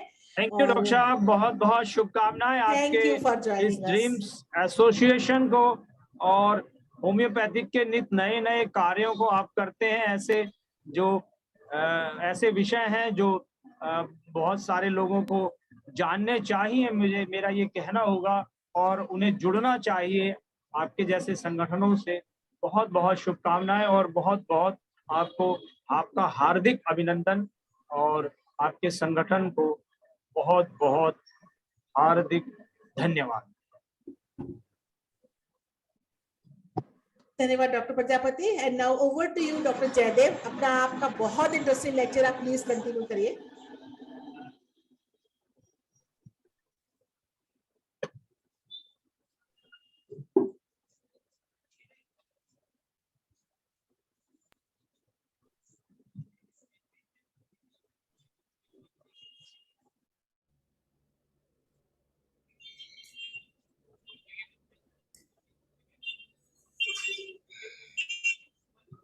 So, as per Dr. Anupam's instructions, I am moving back to theory of acutes. Instruction नहीं डॉक्टर साहब, रिक्वेस्ट करिए प्लीज।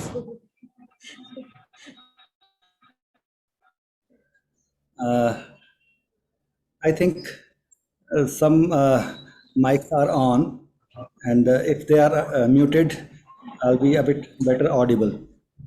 आप सबको ऑल म्यूट कर दीजिए। Okay.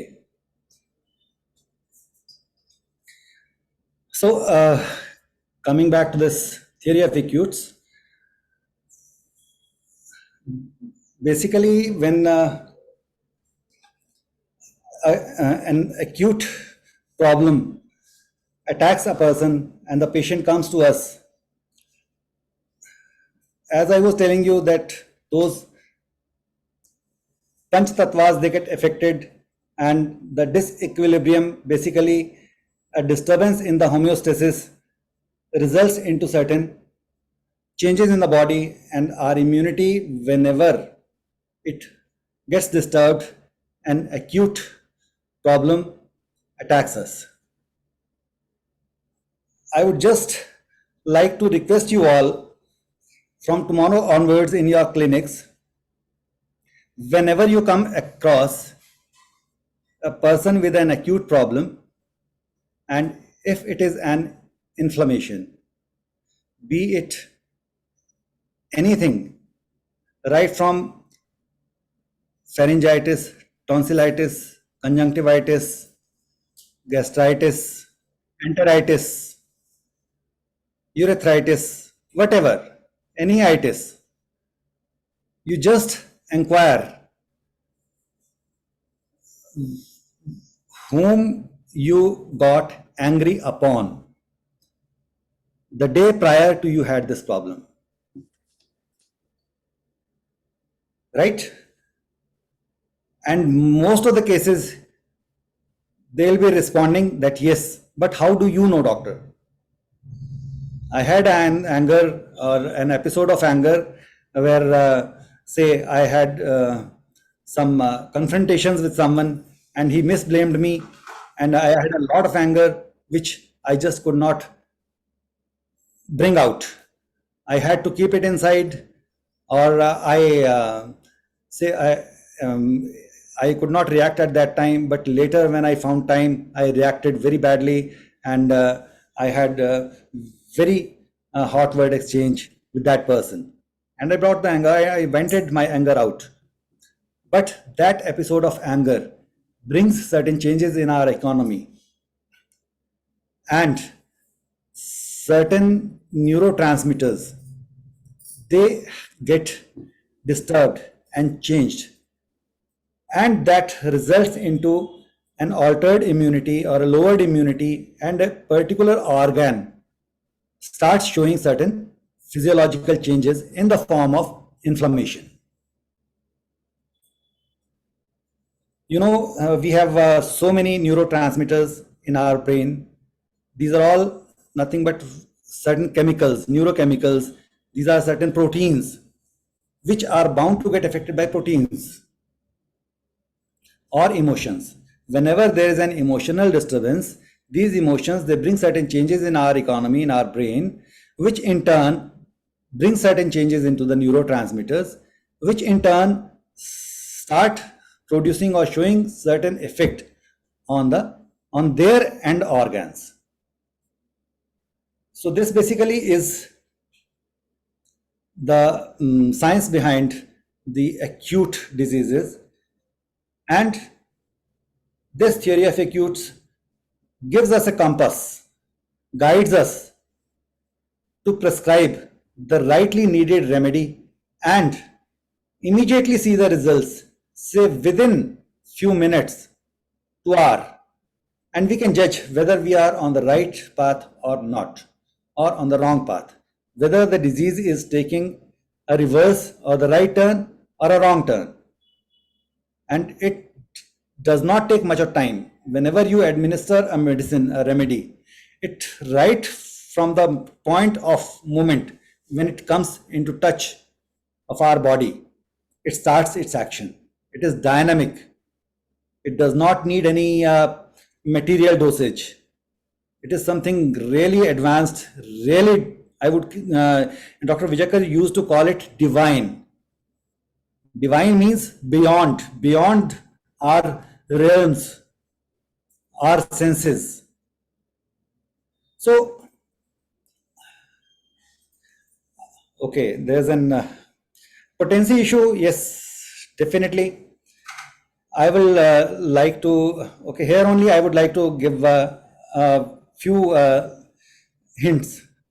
Whenever there is a total disturbance in the physiology, there is no pathology starting organization, it's organization in the body. When we have a difference or a disturbance in the physiology, whenever there are physiological changes, we need higher potencies. That is to say, the disease is more of dynamic.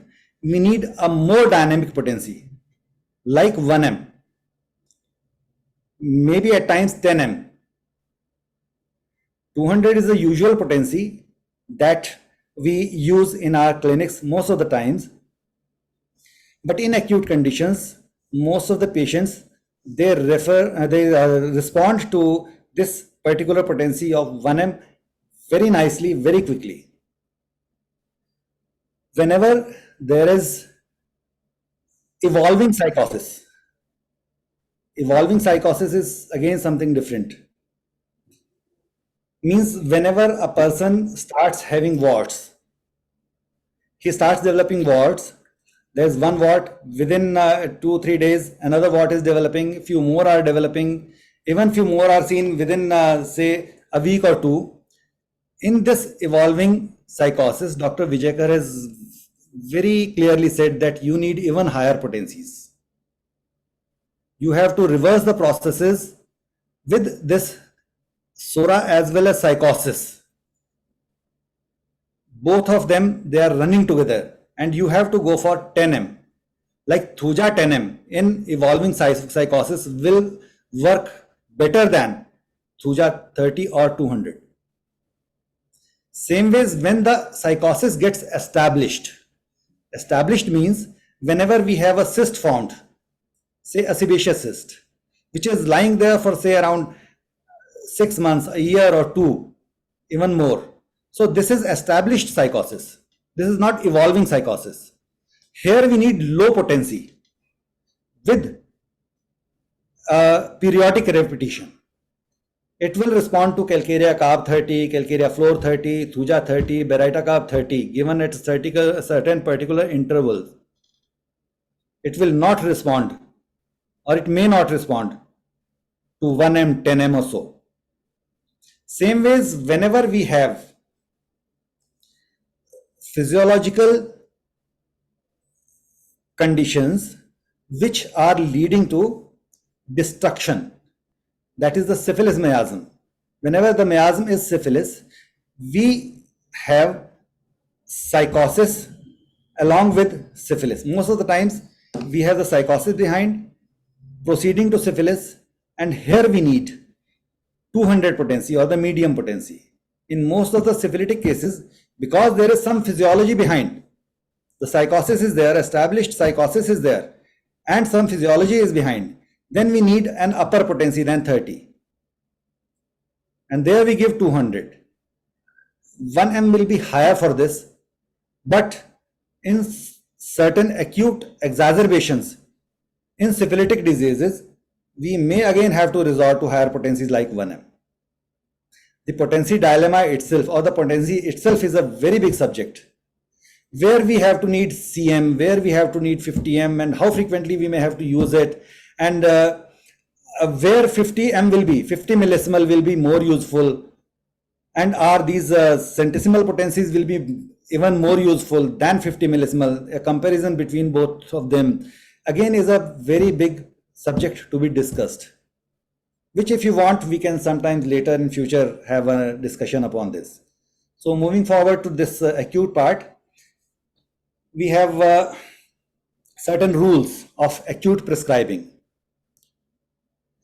And these golden rules for acute prescribing are that you should be a minimum prescriber.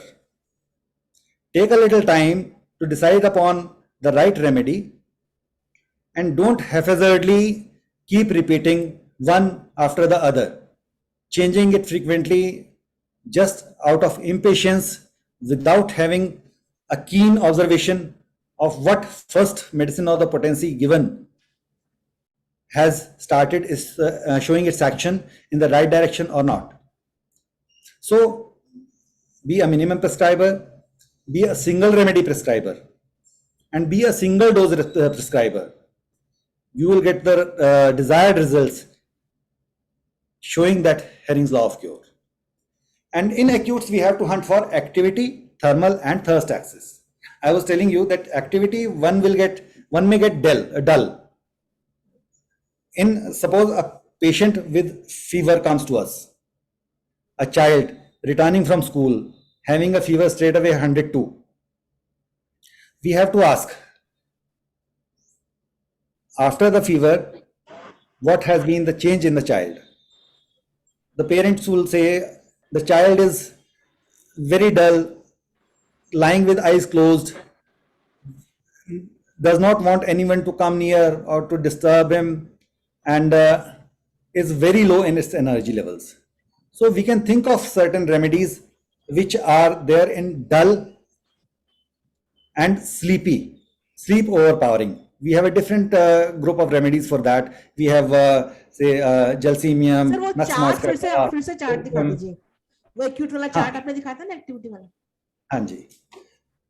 So we have the first one only, this sleep overpowering. We have opium, antimtat, nux moscata, sulfur, and these remedies, they show this sleep overpowering. We have jalsemium also at times over there. So whenever a person is going dull, feeling very sleepy, we have to consider this aspect and have to search the remedy from this group only. And it usually fits in.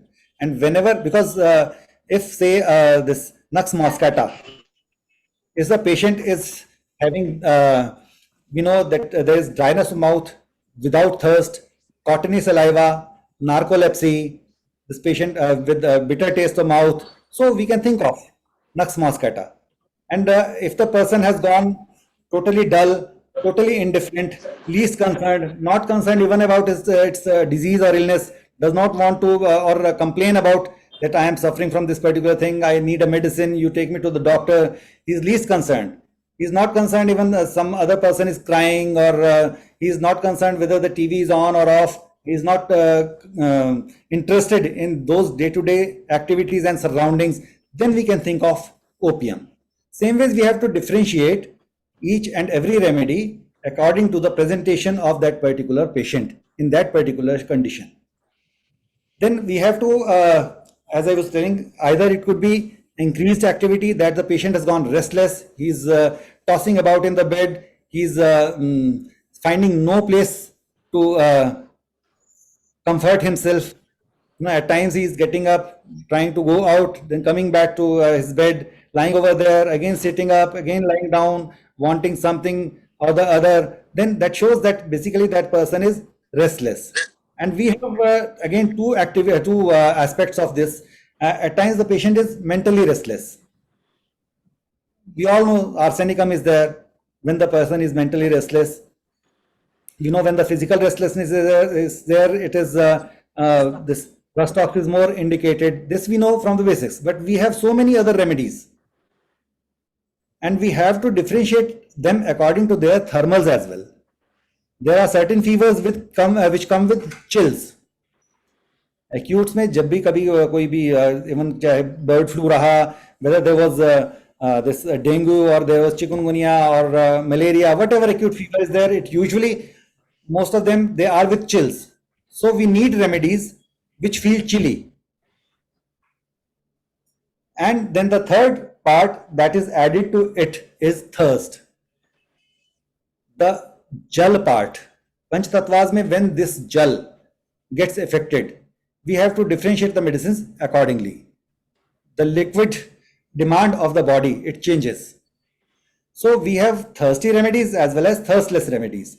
So when we start differentiating them and make certain groups, so if the person is physically very restless, he's there is some chilly feeling is there, he does not want the fan on, and he's sipping water, say just sip by sip, then we can think of remedies like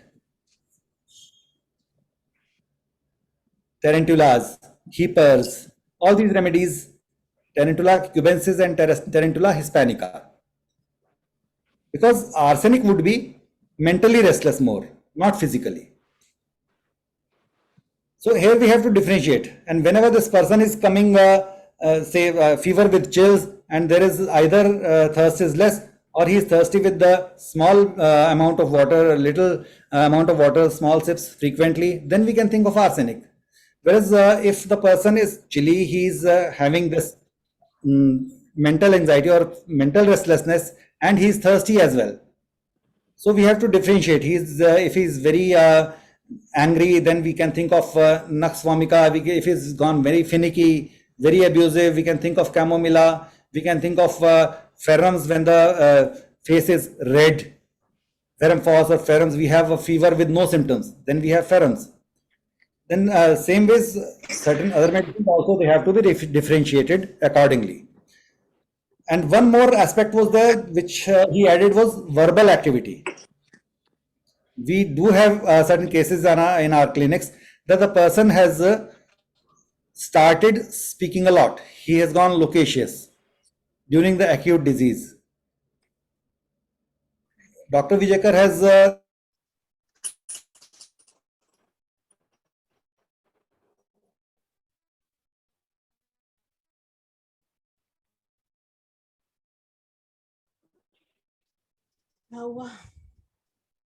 stop हो गया, doctor साहब आप mute हो गए हैं doctor साहब, वो hang हो गए हैं, is not even moving.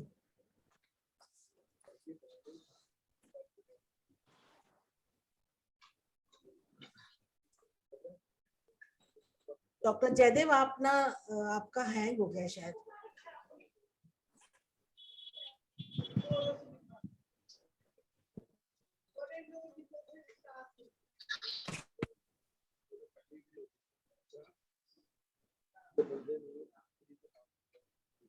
So valuable talk about acute cases. Very, very, very interesting. Very interesting.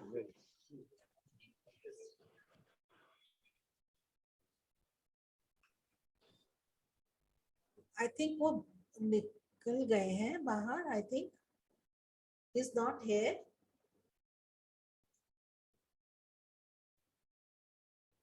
Log out किया शायद उन्होंने.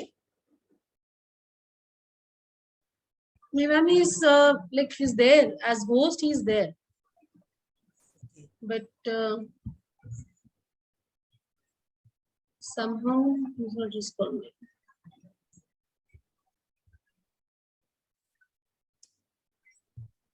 Because in participants he's showing up.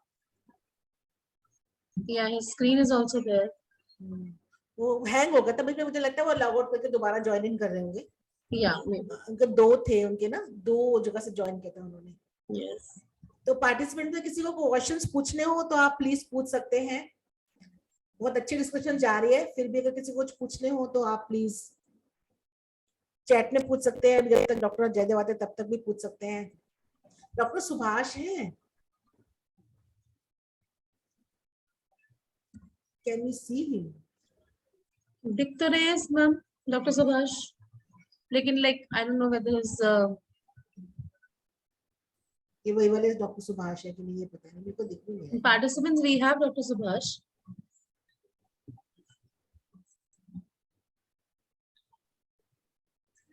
You wanted to Very ask something interesting also? lecture going on. I don't know why Very. this happened. Good evening, Hi, sir. ma'am. How are you, sir? Good evening. Fine. Sir आपके कुछ expert comments? देखिए expert क्या है, today is his turn and let him speak है. I am a listener today. वो तो ठीक है, लिसनर तो हम सारे हैं और इंटरेस्टिंग भी जा रहा है. देखिए what he is touching again ना, बेसिकली हाउ टू स्टार्ट ना, he is just see he is also focusing on 5 elements, air, water, and accordingly divided the remedies. So what I discussed is Ayurveda, it has got more answer. These 5 elements, they are when they operate in the body, they are divided into 3 functions. That is called Vat, Pitta, and Kapha. That is not an abnormal Vat, Pitta, and Kapha. They are normal part of the physiology, and when they get disturbed, they produce. When they reach up to a certain level, or they get disproportionate, that give rise to diseases. And see, whatever medicines we employ, be it derived from any source, that is also made up of 5 elements. And it has got, in Ayurveda, they have been divided, the identification is done on the basis of gunas. That is, they are want to specify which dosha, and that is just according to the taste. So what he is touching is, it is very elaborately discussed in Ayurveda. And what we need is basically, if I, how to communicate now, what I found is the best way is we should establish a direct relation between the drug and disease person. And that I focused on pharmacology. We should take help of all sorts of available material, be it in modern system, herbal literature, Ayurveda, or any other system, biochemistry. And accordingly, we should apply. We should start interpreting whatever symptoms have been written under the remedy in that line. Only then we can reach to a what I discuss, and at least it can be communicated and understood by the second person. And Dr. Jaidev has come back. Dr. Jaidev वापस आ गए ना? ठीक है, we'll be listening to him. Right. So there was some problem with I think Zoom or something, because I had to rejoin, and it was. You're welcome back, Dr. Was just Please moving go and, Welcome back, sir. Welcome back, Thank Dr. you. Jaidev.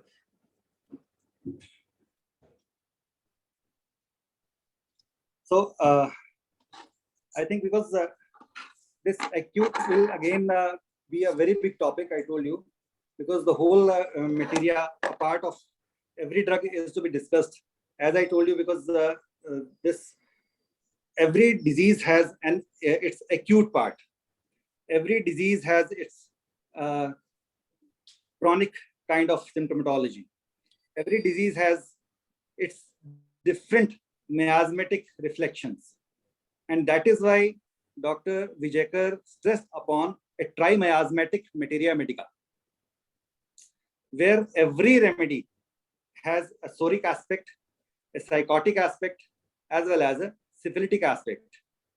Right now, I don't have medicine with the 3 miasma, trimiasmatic cleavage of a medicine, because this was not needed, I think, over there. But later on, whenever I find some time, I'll definitely discuss this trimiasmatic materia medica of many remedies, I would say, where argentum nitricum, soric argentum nitricum is different, psychotic is different, and syphilitic is totally different.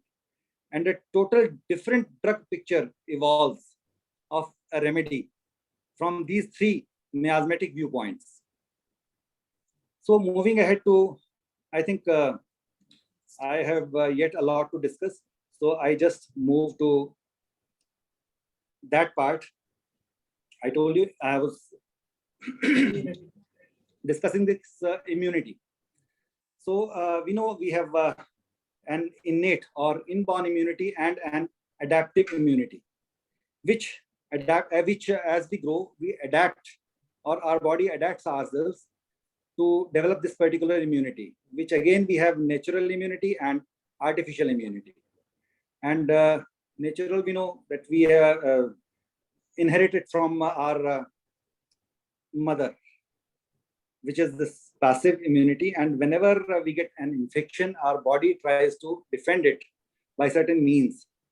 And that gets stored in the memory of our immunity, and that basically is a active natural immunity acquired after an infection.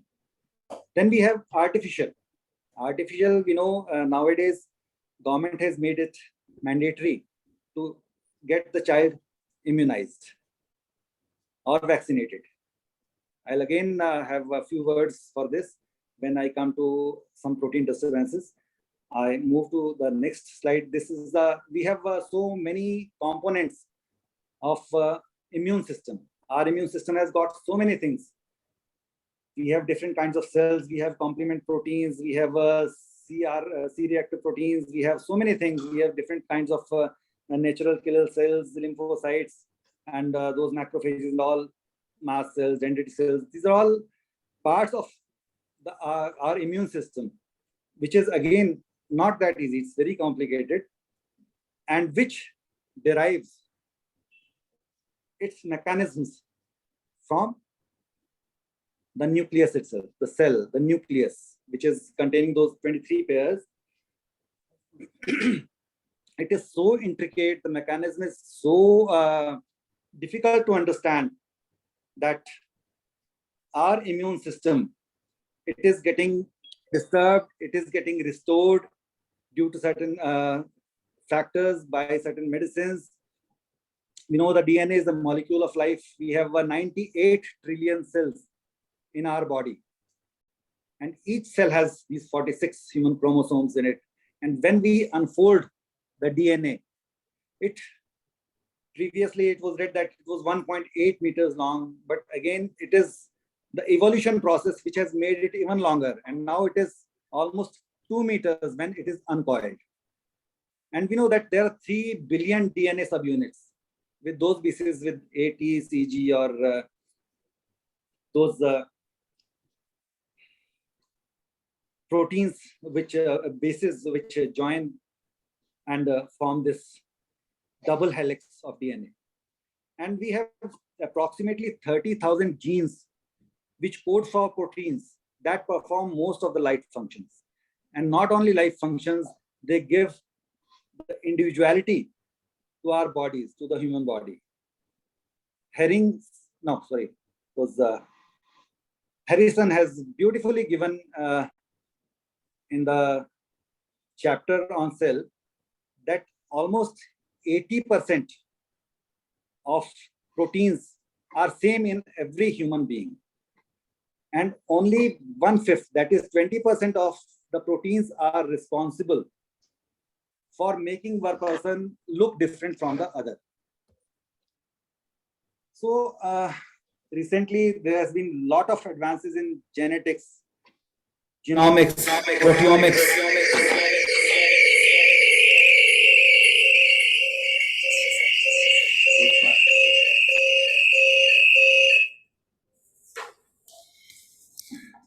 Scientists have found different genes responsible for different characters of human body. they say that for height, a different gene is responsible. HMGA2 is the gene responsible for height. So this decides whether the person will be tall or short in height. There is another gene responsible for complexion. We have SLC24A5. This gene gives a dark or a light complexion to a person. Then we have a oculocutaneous gene, that is MC1R, which again gives the texture of the skin and the eye, oculo. So for eye color of the eye, and another gene is responsible, that is HERC2 with OCA2.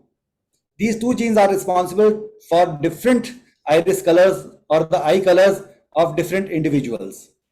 Again, for hair, some people have plain straight hair, other have curly hair. So they have found a gene, trichohyalin, or the TCHH gene, which is responsible for curly hair. They say curly hair are more evolved or advanced as compared to straight hair, which, if we go other way around, is a very important part in physiognomy. That is reading the characters of a person by its facial structure or appearances. So we know that certain genes are responsible for certain diseases. We have dystrophin, the longest gene of the human body, or in the human body, largest gene I would say, which is there on the short arm of X gene, X chromosome, in YP21, short leg, short arm of X chromosome. So this gene is responsible for DMD, Duchenne's muscular dystrophy. This dystrophin gene, when it gets de-repressed, then it gives rise to that destruction of protein, muscle protein, leading to pseudomuscular hypertrophy. And people have, or scientists have gone to even such an extent that they have named a gene as God gene, which that is VMAT2. VMAT2 is the gene which they call is responsible. They say that it is responsible for a person to take a turn towards religiousness, meditation, religiousness, devoting its whole life to religious affections. This gene gets de-repressed or switched on. So this way they have found different genes responsible for different things. So approximately 30,000 genes are there. They code for proteins that perform most of the life functions. So structural differences are created by certain genes getting de-repressed, and even functional changes, the physiological differences between two similar human beings again are due to certain changes in the repression or de-repression of the genes.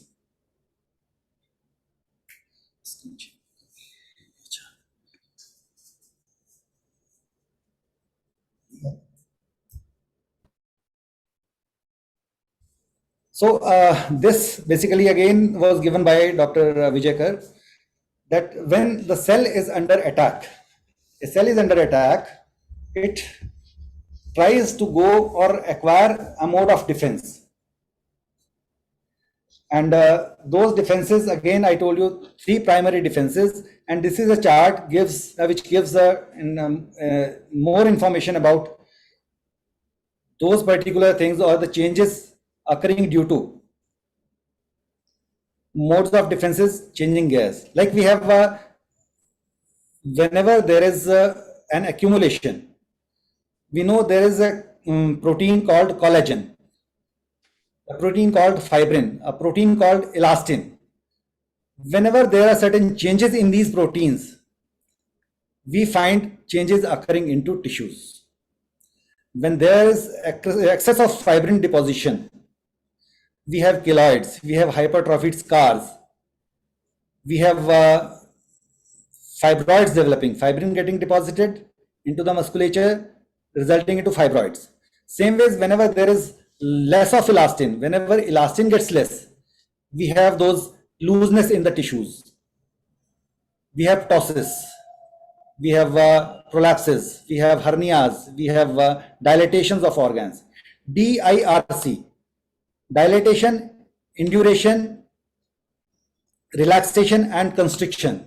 These are the 4 processes which, whenever body takes a psychotic mode of defense, these 4 changes are there, and one of these will result in a different kind of diseases, and that too again is guided by those genes, our genes only.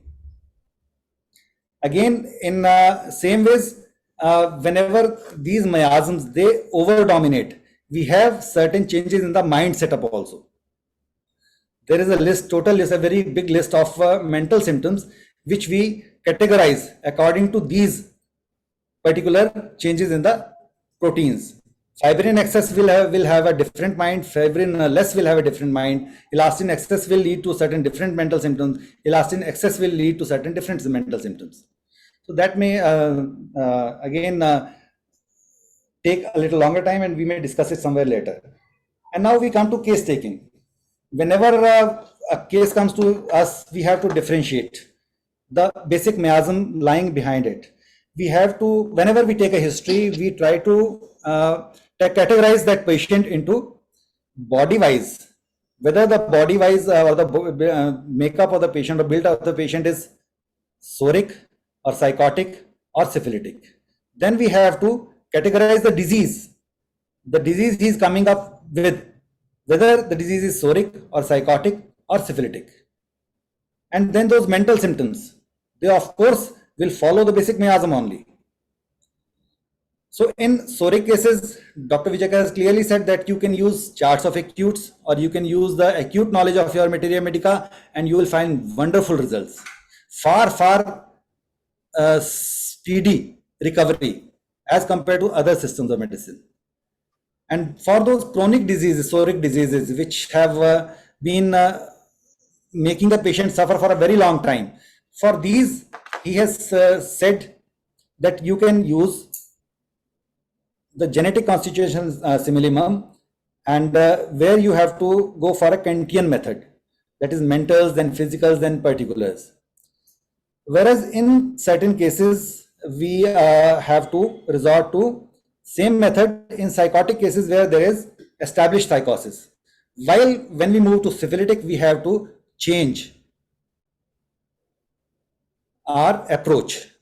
Then we have to go for BBCR method, Boger-Bonning-Gossens characteristic or repertoire, or the Bonning-Gosson method. And people are deriving wonderful results by following this method, with giving more importance to the rubrics which are there on the physical level or the physical generals. And in certain cases where mind is out of control, we at times have to avoid the mental symptoms. We have to go for physicals only. Just the physical symptoms, we have to go for the side affinity, we have to see the speed of the patient, we have to see the organ involved, we have to see the system involved. Then we have to prescribe upon those particular things, and we have to base our prescription totally differently. And why Dr. Vijay said that homeopathy is a science with a mathematical certainty, this is given in fact in the aphorism 145 footnote. Footnote to aphorism 145, the last line reads, the healing art will then come near the mathematical sciences in certainty.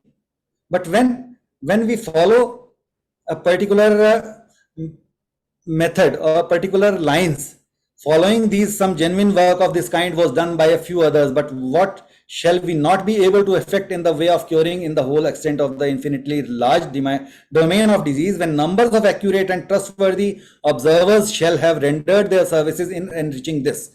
The only true materia medica, by careful experiments on themselves, the healing art will then come to near the mathematical sciences in certainty. We should be so grateful to our provers who have so diligently, so genuinely given us the symptoms that still hold true even after 200 years.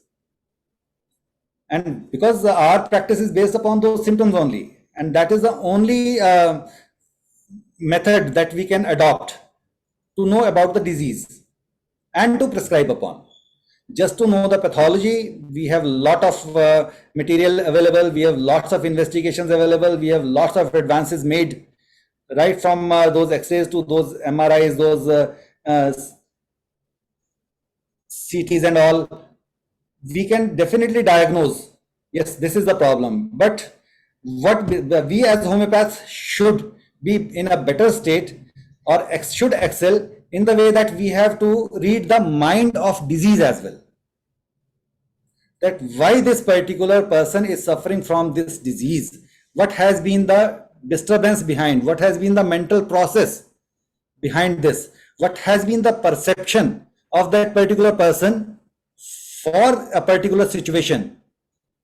The same situation will be perceived by different persons differently according to their genetic setup, and their different reactions will decide the different remedies which will be needed by those people, those different individuals which are reacting to the same stimulus or the same situation, but differently according to their genetic setup.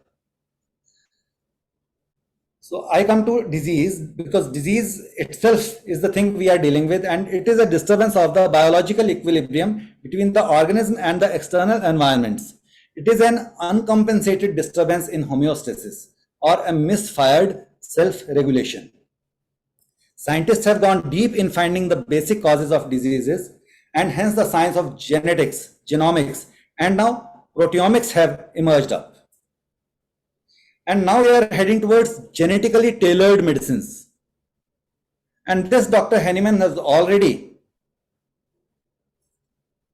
invented 200 years back. Those 200 years, we have not been able to understand properly that whatever we are prescribing, if we follow certain rules, certain guidelines, we basically are giving a genetically tailored medicine only. Those artificially prepared tailored medicines cannot bring those results that we achieve from homeopathy, because we take the mental aspect along with the physical one into account. We've gone even beyond that, but that is a different subject altogether. What basically is matter, what basically is antimatter, what basically is dark energy, what is dark matter, and what is material existence in this world, and what not. These are all different topics of higher on the higher end, and to be discussed later, because I just I'm right now I'm focusing upon the basics of what Dr. Vijekar has been, what his thought process has been, and what he basically wanted to propagate in the form of this classical homeopathy, the Hahnemannian homeopathy, which he basically had named predictive, just because basing our thinking process upon a science, we can predict that after the administration of our medicines, this thing is going to happen, and that too in this particular period.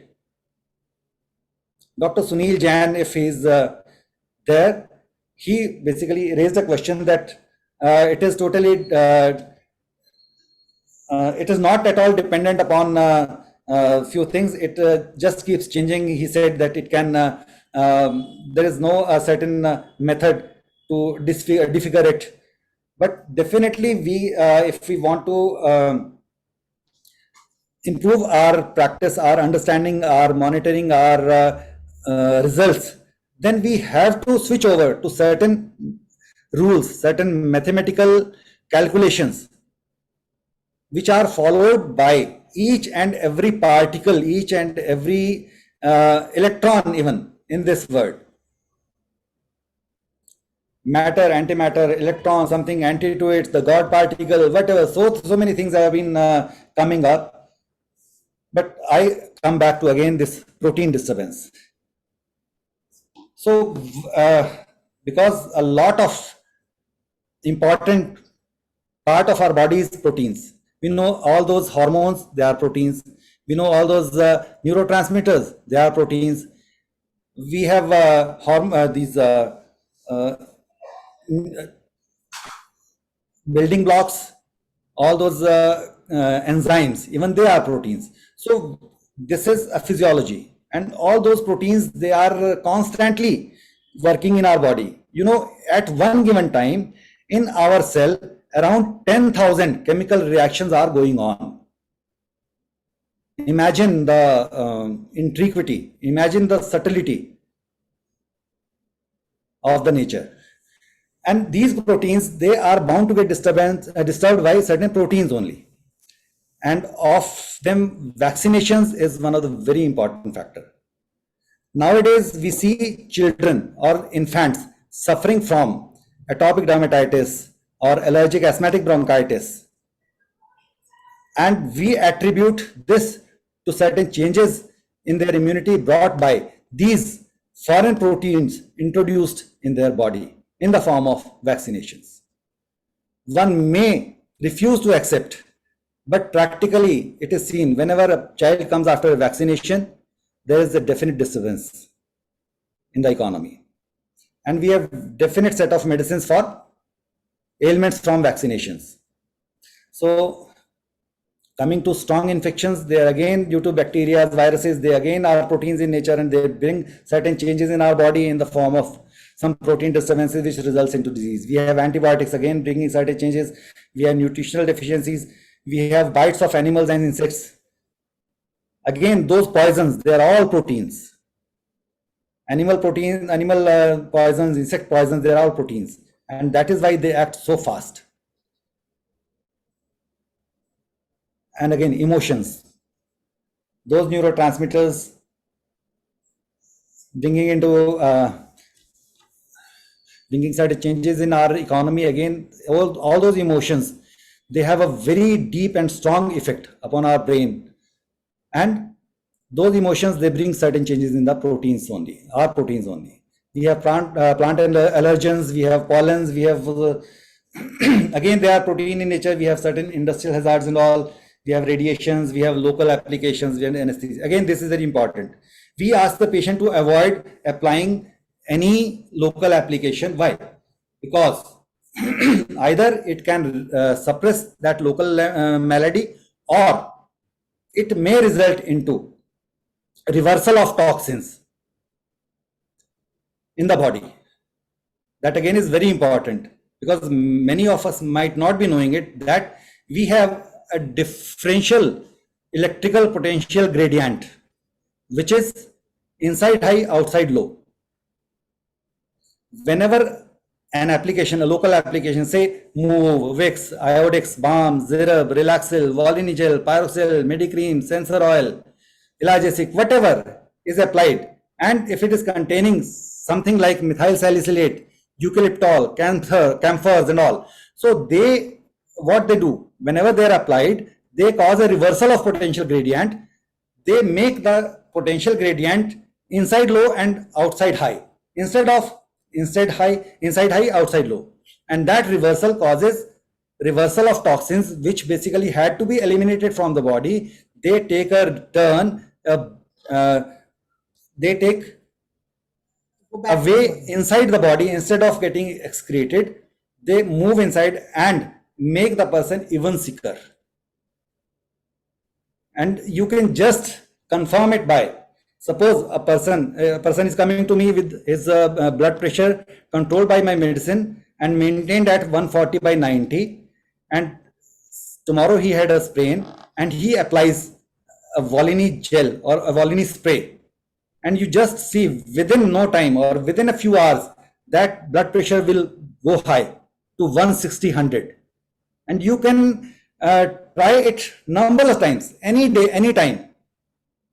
It is a simple practical test that you can carry out, or you can just monitor in the persons, those who are with you for a long time. And if they have come with some sprain, with application something, they will definitely have an exaggeration in their basic pathology or the symptoms. So as I was just telling in the beginning, that there are certain rules the nature follows, the body follows. And it is given in Gray's Anatomy that the nutrition and the growth, it occurs with a definite mathematics along certain gradients, which we call as morphogenetic gradients. And these 5 gradients are given in the Gray's Anatomy, with the first being this gradient of apical dominance. That is, the master organ or the brain has to develop first and the body has to follow later. It is totally mathematical and it is undeniable. And then we have another gradient which is craniocaudal, that is upside down. You know, caudal the lower part, cranial the upper part, and we have the craniocaudal gradient. The nutrition flows along these gradients, and the toxins, they travel against these gradients and they get excreted. That is the basic physiology of the body. Then we have the third gradient, which is dorsoventral, from back to forth, from back to front. And this helps a lot in assessing whether our medicine is working correctly or not. Suppose a case of vitiligo comes to us, and after the medicine prescribed, after the administration of the medicine, he develops another spot. Suppose he has a spot on chest, right? And after the medicine, that spot on chest starts reducing, but a spot appears on the back. Then this is a wrong direction. Take it granted, 100%. This is not the right direction. This is the wrong direction, and the person will go worse. And my medicine is not correct. I have to retake the case. I have to rethink, and I have to prescribe another remedy, maybe very similar or very near to the previously prescribed medicine. But we definitely know that this is the wrong direction, and we have to change our remedy. Same ways, if after giving a medicine, a vitiligo spot which is there on the hand gets better, and he starts having another spot on the neck or say shoulder, then again this is a wrong direction. Proximodistal is the other gradient. Proximodistal means the organs which are near to the center of the body, and distal which are distal to this central line. So the gradient has to be proximodistal, from center to, from within outwards, inward out. And this gradient, center to periphery, I would say. So this basically is the fourth gradient, and we have to keep this in mind, that any problem which is traveling from distal to proximal is having a wrong direction, and our medicine is wrong, and we have to reconsider. Then we have the fifth gradient, which is laterolateral. And this laterolateral gradient is decided by our brain dominance. And this brain dominance, we know there are 2 cerebral hemispheres in our brain, and few people are left brain dominant and few are right brain dominant. And during the development, embryonic development even, one side of the brain develops first and the other side later. And that again is decided by our genetic setup. They never develop simultaneously. Or if at all they develop very near to simultaneous, then this lateral axis also is not that clear in that particular patient. So anything which promotes these gradients can affect cure. And we cannot vouch that only homeopathy can cure, because certain cures have been seen with certain other methods also. Homeopathic medicine is on, I would say, top of the list, because this we are dealing in, and we know by heart so many of our medicines, and we apply those medicines to our patients and we derive desirable results. Then we have any holistic treatment like yoga. If it is done rightly, again, it can also reverse the disease processes. And we have blessings.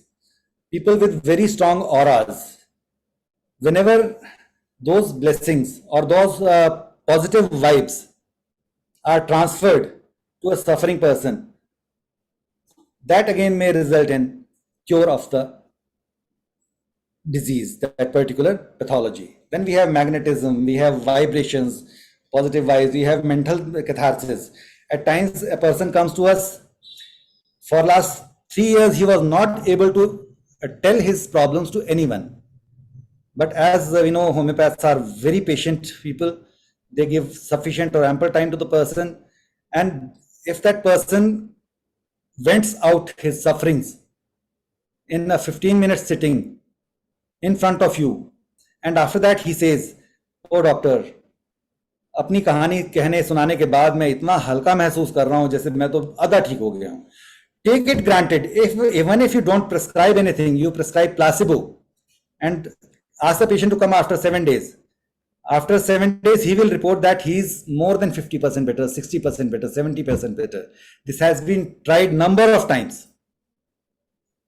So simple mental catharsis can cause reversal. Then we have spirituality. Then we have cosmic forces. All those astrologers, certain gems, they bring certain changes because people may not believe, but they have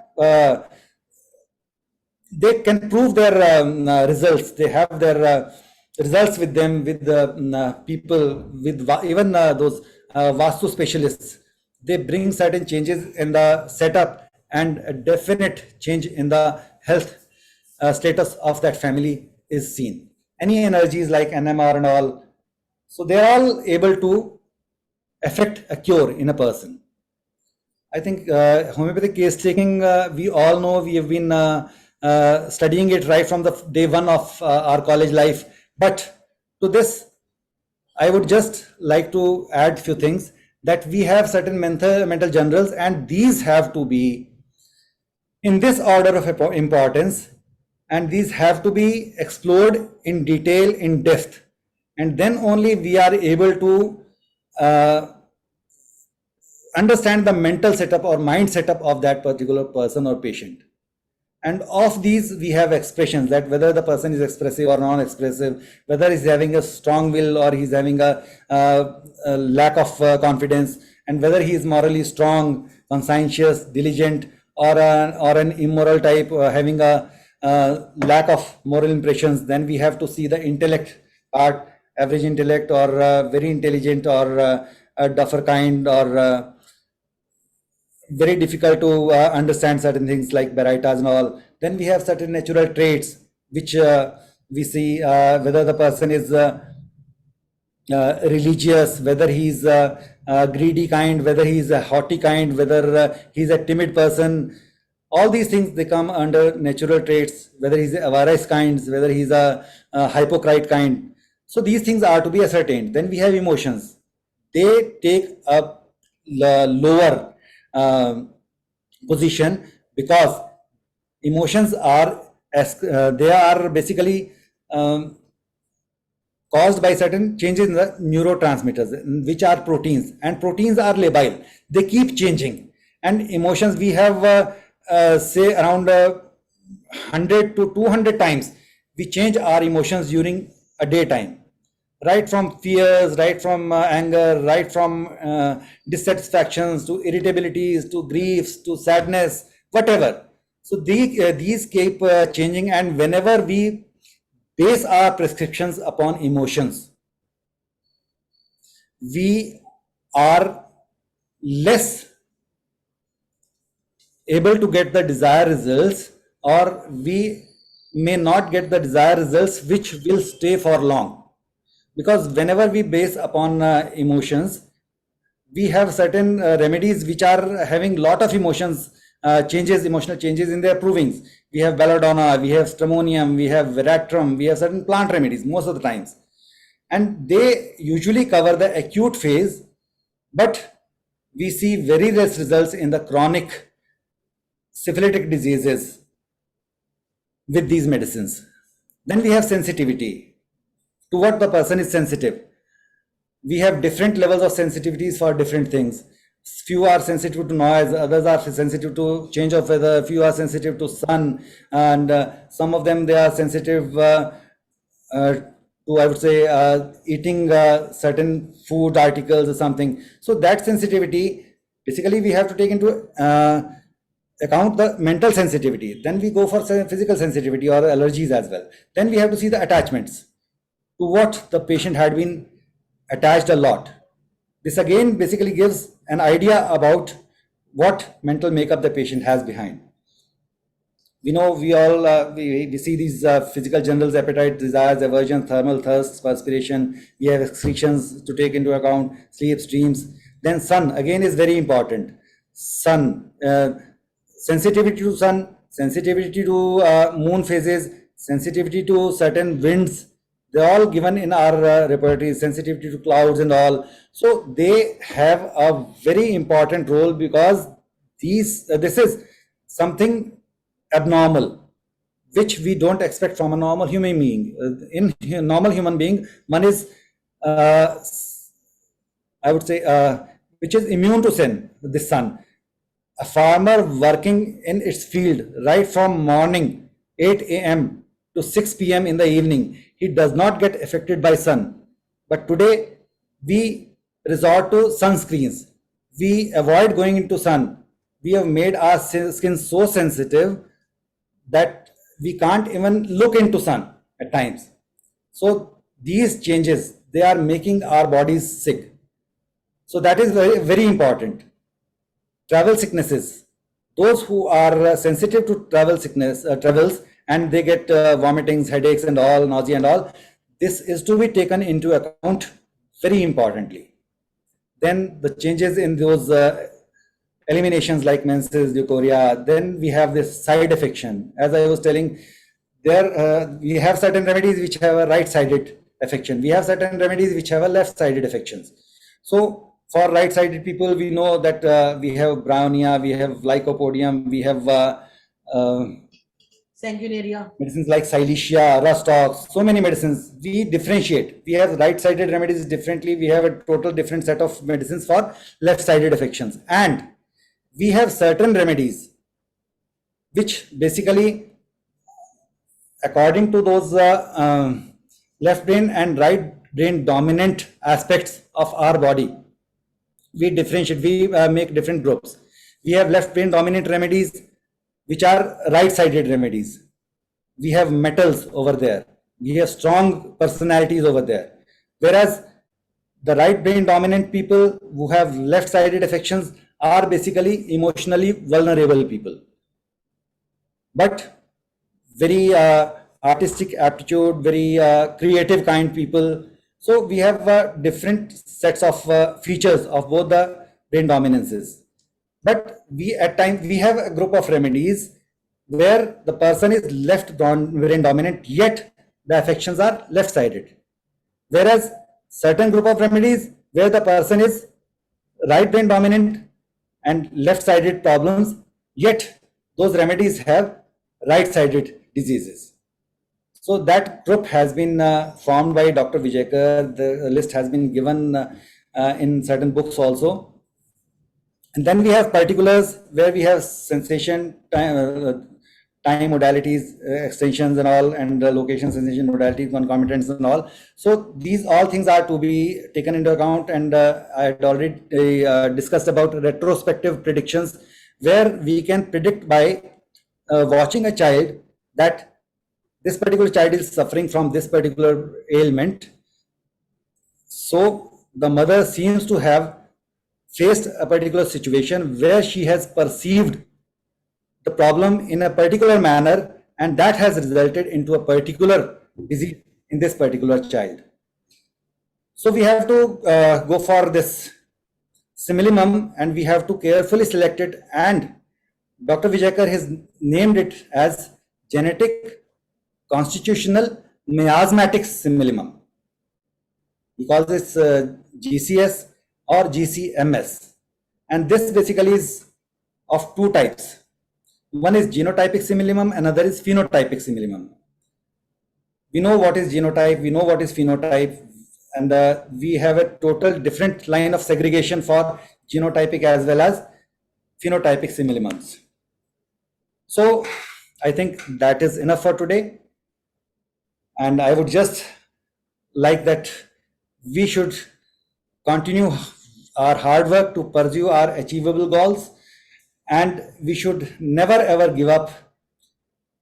We should keep trying in those incurable cases, in those hopeless cases. We should keep trying, keep using our basic knowledge, elementary knowledge, and try our best. So thank you all for listening with patience. I was with the thought Jaydev, हमारी प्यास तो बुझने वाली but नहीं I है। think I must give some time for the question answer sessions. हमारी So प्यास बुझने वाली नहीं है डॉक्टर जयदेव, आपने I जो would बताया तो और welcome ज्यादा you all with your suggestions at this address of mine, this email of mine, this mobile of mine. You can use this number, make a use of this number anytime, 24 hours, I'd say. And with the another upcoming clinic at this address, now I'll be sparing some time for Delhi as well, with an earnest desire to continue the studies over there as well. In this place of mine, I'm planning to start my clinic, and we do have a kind of sitting arrangement where we can have a sitting of say around 10 to 12 or 14 or 20 people who really are genuinely interested in learning this aspect of predictive homeopathy, this aspect of Hahnemannian homeopathy, classical homeopathy. You're all most welcomed whenever you find time. This, I think, I'll be able to launch in a month or two, and you're all welcomed to this place of mine anytime you feel like, and to discuss, to give your valuable suggestions, to share your experiences after you try to understand this particular pathy, you try to learn this, you try to incorporate this in your practice, and keep sharing with other people as well.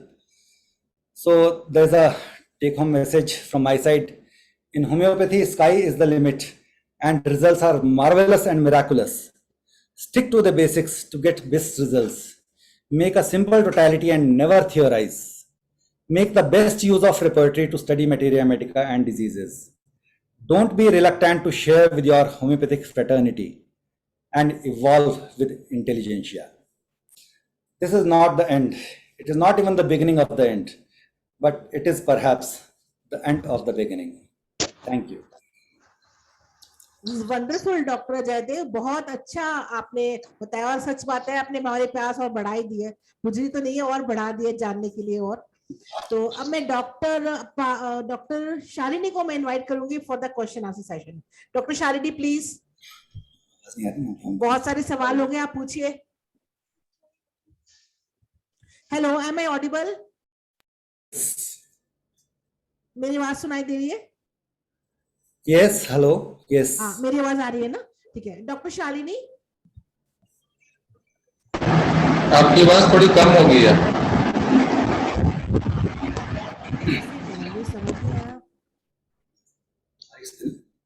Okay, so start. Dr. Shalini, please ask the questions. Dr. Shalini is there. रुचि आप पूछ लो doctor Shalini. आप yes ma'am, actually I think ज्यादातर questions मेरे ही हैं। पूछो पूछो। Sir, like you just I know time बहुत हो रहा है, but in one part of the thing you touch the topic that causative emotions during pregnancy, there is उनका relationship with the resultant disease types, ये कौन से emotions है तो कौन सा disease type develop होगा। So can you give some examples or help us where to look for this? because relationship between timing and symptomatology, even modern psychology, modern medicine is coming to, and there are a lot of research is coming onto it. And yes, predictive homeopathy helps us to understand that also, with the with the whole gestation period and relating it with organ development. But how to relate causations? We relate it with medicines, yes, but how to relate it with diseases? As I told, that a definite change is brought about by a particular emotion in the body. I told you, whenever there is an anger, it will cause an inflammation. And in mother's first trimester, if mother suffered with an episode of anger on someone, she is bound to produce an inflammation which gets transferred to the brain of the fetus, of the embryo. And there is an inflammation because mother and child, they are totally interconnected. And any change in the emotions of the mother is bound to affect the child. Suppose there has been an incidence of shock in mother's pregnancy, the first trimester. You know what happens when a person gets a shock? There is a total relaxation of the body. ठंडी पड़ जाती है body एकदम से. इसी तरीके से whenever there is some fear, fight और फ्लाइट वाली बात जब कभी आती है, जब कभी भी कोई अचानक से किसी डर का सामना होता है, whenever there is a fear, डर में हम क्या करते हैं? एकदम से सिकुड़ जाते हैं, एकदम से इकट्ठे हो जाते हैं, pugilistic attitude. तो जब कभी भी there is a fear, that fear gets transferred to the fetus and transforms into contractures or contractions. Floppy child is a result of shock in pregnancy. Person with a child with contractures, cerebral palsy, you see. These children, they have a history in their mother, that mother has faced some unexpected shock in its life. Say death of some near one, death of some relative, something of the sort, or sudden shock. Sudden shock will result into a different pathology. Sudden fear will result into a different pathology. Sudden anger will result into a different pathology. And suppressed anger will result into a different pathology. That's what I want to know. What to substitute with is different. Sudden fear will transform into what kind of pathology? Again, that is a big list. That is a big list. For that, from where do we study? Okay, I suggest you go through GNM, Germanic New Medicine, right? GNM or Germanic New Medicine, which has been invented or propagated by Dr. Hammer. There's Hammer's theory. Hammer's theory. Yes. He was an oncologist, qualified oncologist. What happened with him was, basically, he, around say age of 60 or 61 or something, he suffered a shock. His son expired in an accident or some incident or something. And after that, he developed teratoma of testes or cancer of CA testes, right-sided CA testes. And then he thought that how could I get this disease? How could I suffer from this cancer? Whereas I have been treating so many cancer patients, why I could suffer, why I suffered from this? He had 40,000 cancer patients on record with him. He had a record of 40,000 patients. And then he thought that there must have been some change. And what could be the change? The only thing was that I suffered a shock. And that was due to the death of my son. Death of my son has resulted into some changes in my economy, my emotions, which have brought changes in neurotransmitters which have probably targeted my organ, genital organ as their target, and has produced a disease over there. What he did retrospectively, he brought out the cases of CA testes that he had with him, files of those patients, and then he reproached them and asked them, did you also had some kind of suffering in your past? And he was surprised to know that CA ovary, CA testes, anything related to genitals, there was a history of their offspring's loss. And that basically changed the whole scenario, disease scenario, and he came up with this mind of disease, that a particular change in the mindset will give rise to a particular disease, and that again is mathematical. A person coming to you with gastritis, having vomitings, ठीक है, you just ask him कि किसके ऊपर तुम्हें बहुत ज्यादा गुस्सा आया था, कल को बहुत ज्यादा गुस्सा किसके ऊपर आया था, परसों किसके ऊपर तुमने बहुत ज्यादा गुस्सा किया था, and you just will be surprised or just will be flabbergasted to know even that the person said yes, कल बहुत ज्यादा जो है मेरी जो है भाई के साथ बहुत ज्यादा लड़ाई हो गई थी या किसी के साथ हो गई थी, उसने मुझे कैसा कहा, कुछ ऐसा कहा जो मुझे हजम ही नहीं हुआ. बड़ी साफ सी वर्डिंग्स होती हैं पेशेंट्स की, और उसके बाद जो ये प्रॉब्लम हो गई. सेम वेज जितने भी रेस्पिरेटरी प्रॉब्लम्स वाले हैं, ठीक है, उनसे आप पूछो, जब कभी भी कोई बहुत ज्यादा खांसी जुकाम या निमोनिया वगैरह के साथ कोई प्रॉब्लम आई किसी पेशेंट में, तो ask him what made you afraid of, what fear you faced in last 2-3 days and what was the kind of fear you faced. क्या बात हुई, किस बात से तुम्हें बहुत ज्यादा एकदम से डर हुआ या डर लगा. तो he'll let you know कि yes, ऐसे ऐसे करके जो है इस तरीके से हुआ, और that too is a fear of losing life. even fear of losing life may result in CA lungs. There is a definite conflict behind certain diseases. We have self-devaluation conflicts. Whenever we have diseases of organs of mesoderm, whenever our dignity is at stake, whenever our respect gets hurt, we are bound to get diseases of muscles, bones. Whenever there is an abandonment conflict, a refugee conflict, we are bound to have diseases of kidneys. In a patient of CKD, in a patient of CRF, if you explore very precisely, you will come to know that there has been an abandonment conflict. एक patient जिसको काफी दिन से diabetes है, जिसको बहुत दिनों से ब्लड प्रेशर है, एक टाइम ऐसा आता है उसको एक स्टेज पे आके उसको लगता है कि अब फैमिली वाले मेरी तरफ ध्यान नहीं दे रहे, मैं अकेला पड़ गया, मेरी कोई सुनता नहीं है, ये बच्चे सब अपने में मस्त हैं, मेरे जो है मैं बिल्कुल जो है वो मेरी तरफ किसी का ध्यान नहीं रहता, अब मेरे जो है वो जिंदगी बस अकेलेपन की ही रह गई है. Then he is bound to have this problem, kidney getting involved, the cortex of the kidney, the parenchymal tissue of the kidney getting affected, I would say, no?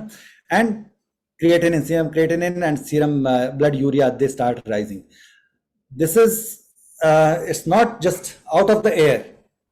This is definite.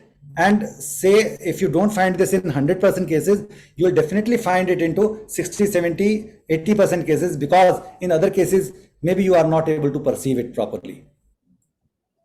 Then is this something similar to metaphysical causes? Yes, you can say, because metaphysical again is a bit different from this normal physical word. What is full form of GNM, you told? Germanic New Medicine.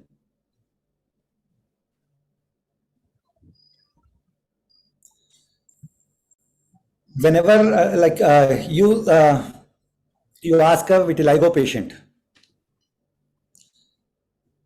जितने भी बच्चे आते हैं vitiligo के, आप उनसे पूछो, आप फैमिली के किसी दूसरे मेंबर से पूछो कि जब ये इसको ये प्रॉब्लम आई, उससे कुछ पहले किससे जो है इसका जो है वो बिछोड़ हुआ था, किससे इसका सेपरेशन हुआ. ठीक है, किससे इसका सेपरेशन हुआ, और that too a brutal separation, not a simple separation. Simple separation may result in psoriasis, but the brutal separation will result into destruction of melanocytes, resulting into vitiligo. So आप जब पूछो तो you will find कि उसमें जो है वो there has been a definite brutal separation conflict which has resulted into destruction of melanocytes, which has resulted into vitiligo. Right? Same ways, there is indigestible morsel conflict. उसमें क्या रहता है, मतलब कोई चीज जो है वो मुझे हजम नहीं हो पा रही, वो वाली बात हो जाती है. And whenever it is there is a difference or there is a change in the peristalsis. One may start having vomitings, one may start having increased peristaltic movements in the form of diarrhea, or one may have an inhibition of that, resulting into this constipation, complicated constipation and all. So behind every disease, there is a definite process, mental process, and that basically depends upon the perception. So this perceiving of a person or perception is very important.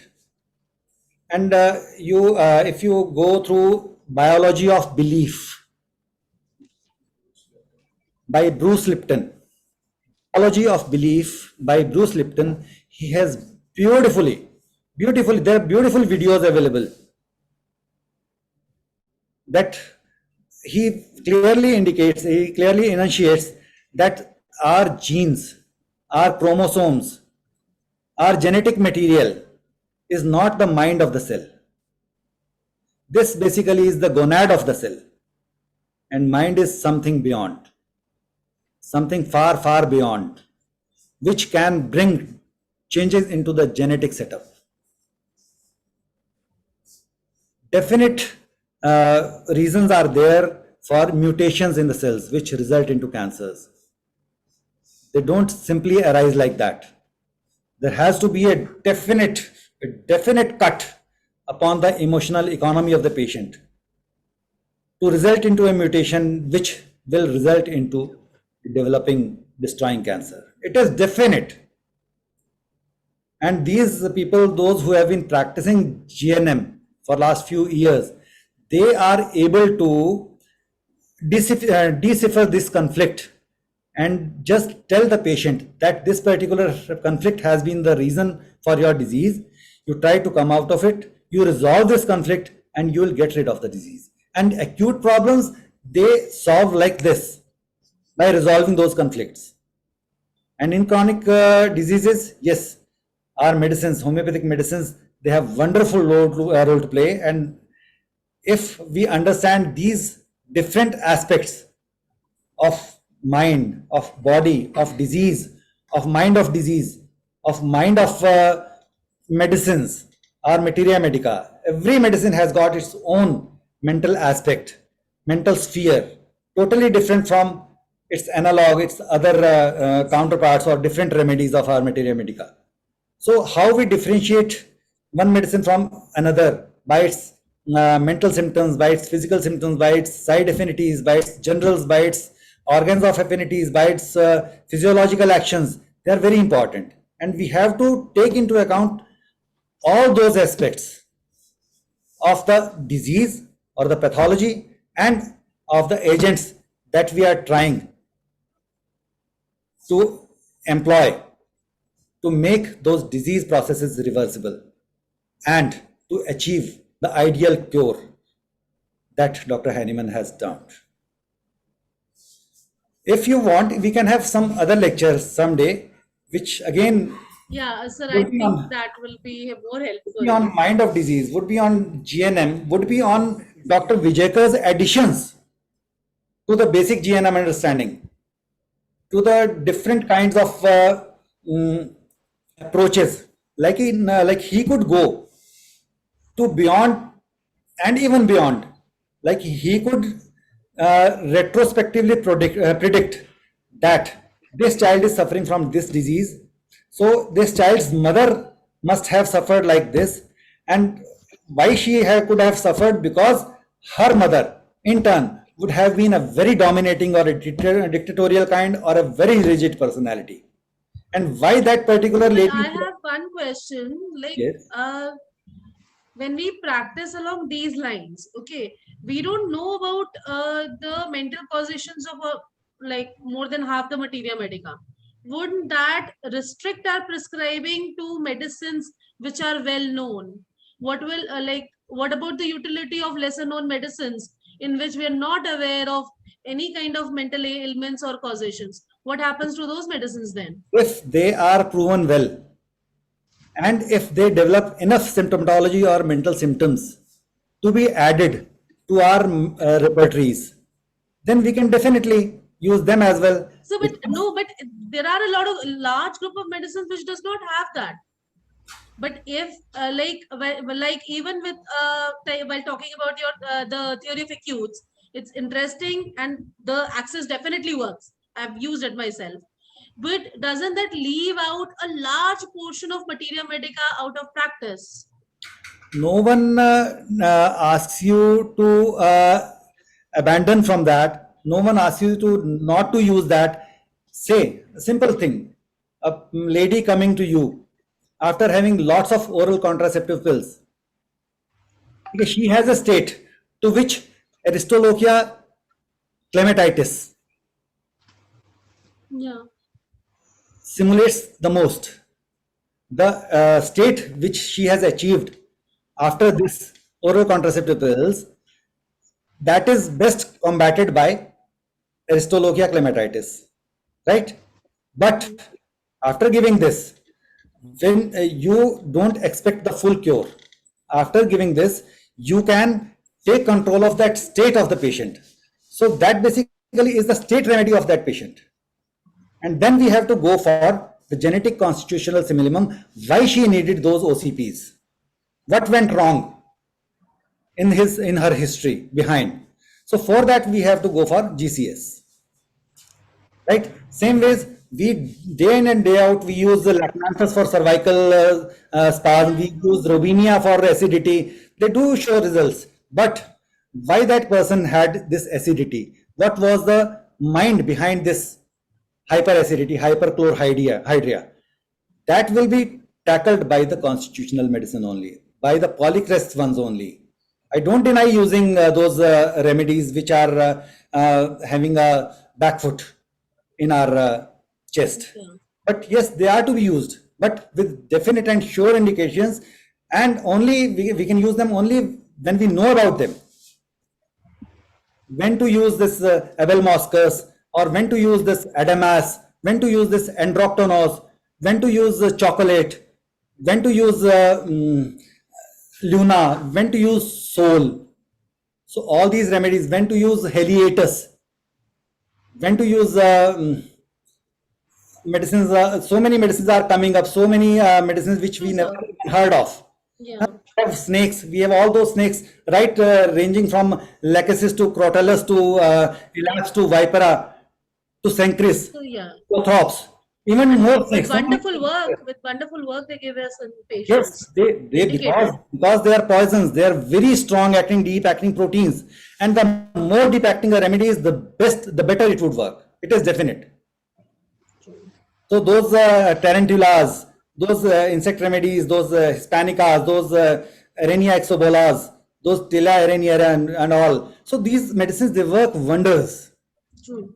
But when applied judicially and properly. Yes. Right? So I know most of we homeopathic practitioners, we limit our practice to say 150 medicines at the most. Yeah, that's the although we talk about not having favorite remedies. And because 90% of the cases, they come out of their problems with these medicines only. So why worry so much about those rest 10%? Because rare remedies, they are indicated rarely. And common medicines, they are indicated very commonly, almost daily. And we are well versed with them. We know 150, 200 remedies by heart.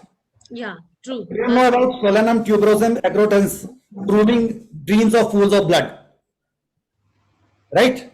So we have different kinds of remedies with different kinds of small portions of symptoms. Yes. Because they have not been proven to that extent. They have not been proven because they are being proved lately. At the time of Hahnemann, he has beautiful written 99 medicines he proved on himself on Yes, his. but there's another thing that you know, addition of symptomatology has suffered over the last over, I think, since after Kent Herring and all, it has suffered a lot. Addition of clinical symptoms, addition of you know, we're just dependent on provings and reprovings of their times, and clinical symptoms are added by them. When I was conducting proving in NHMC, Dr. Anupam was conducting a proving. Few of our fellow beings are conducting under able guidance of our seniors. Even Dr. Subhash was there. So we kept recording for full month. Every change that we experienced, we used to record. And with the things we came up, it was so surprising. Placebo के जो blind trials पे थे, placebo पर भी थे, वो भी they also gave such nice symptoms. Because maybe we homeopaths are prejudiced, biased. We've already read materia medicas. तो हम अपने वो materials को जो है incorporate उसके symptoms देखते हुए अपने symptoms देने शुरू कर देते थे. तो such things we can't deny. Practical problem है. उस time because non-medicals they are better provers, healthy provers. और healthy prover को select करना आज के दिन में it is a heck of a job. Yeah, very difficult. है ना? So जब तब हो गया, it is just a gold with us. James हैं वो सारे के सारे जो आज हम कर ही नहीं सकते. We can't even think of. आज की इस लाइफ में हम इतने डे टाइट कंपार्टमेंट्स में रह रहे हैं, इतनी चीजों को हम सफर करते हैं, इतना सब कुछ हम. कौन हेल्दी है आजकल? कौन विदाउट मेडिसिन रह रहा है? बहुत कम, रेयरली. और जो रहते हैं उनको ढूंढना करना is almost impossible. Force injuries है ना, वैक्सीनेशन और मेडिसिन दे देकर force injuries. Right from the childhood beginning में शुरू से तो बच्चे को वैक्सीन लग गया तो हेल्दी रह कहां गया? वहीं से काम शुरू होगा. एक हेल्दी इंडिविजुअल तो आजकल मिलना ही जो है वो असंभव हो गया. तो इसलिए we have only. We have many questions. I'm afraid Dr. Manisha, the time is Ma'am, very 9:30 one question, already. sir. ma'am, just one question from Dr. Manisha. That is like, if tuberculinum in acute conditions, then what would be the potency? And how often can And we how repeat? often will it be used? Yeah. Single dose, because this is a nosode. First of all, Yeah. nosodes are not to be used in low potencies. They are to be used in high potencies, and I never give it below 1 m. Never.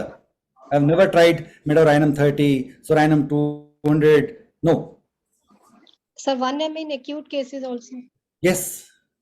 Acute cases also. तो है ही बड़ा. Acute में तो है ही hypertension ना. Acute में तो है.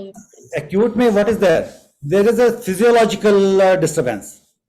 जो बहुत जबरदस्त जो है, it's a physiology getting affected. There is a definite change in the physiology. और सारा जो है वो it's a turmoil in the system, in the economy, and that turmoil can be re-established by a dynamic potency. And the higher the dynamism, higher is the similarity or similimum. So one more question, sir. Simple सी बात है. The more dynamic is the disease, the more dynamic should be the medicine. The higher the potency. बहुत simple सा rule है.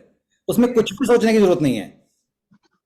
The less is the dynamism, the less it should be the potency. लोग 6 में use करते हैं, 30 में use करते हैं.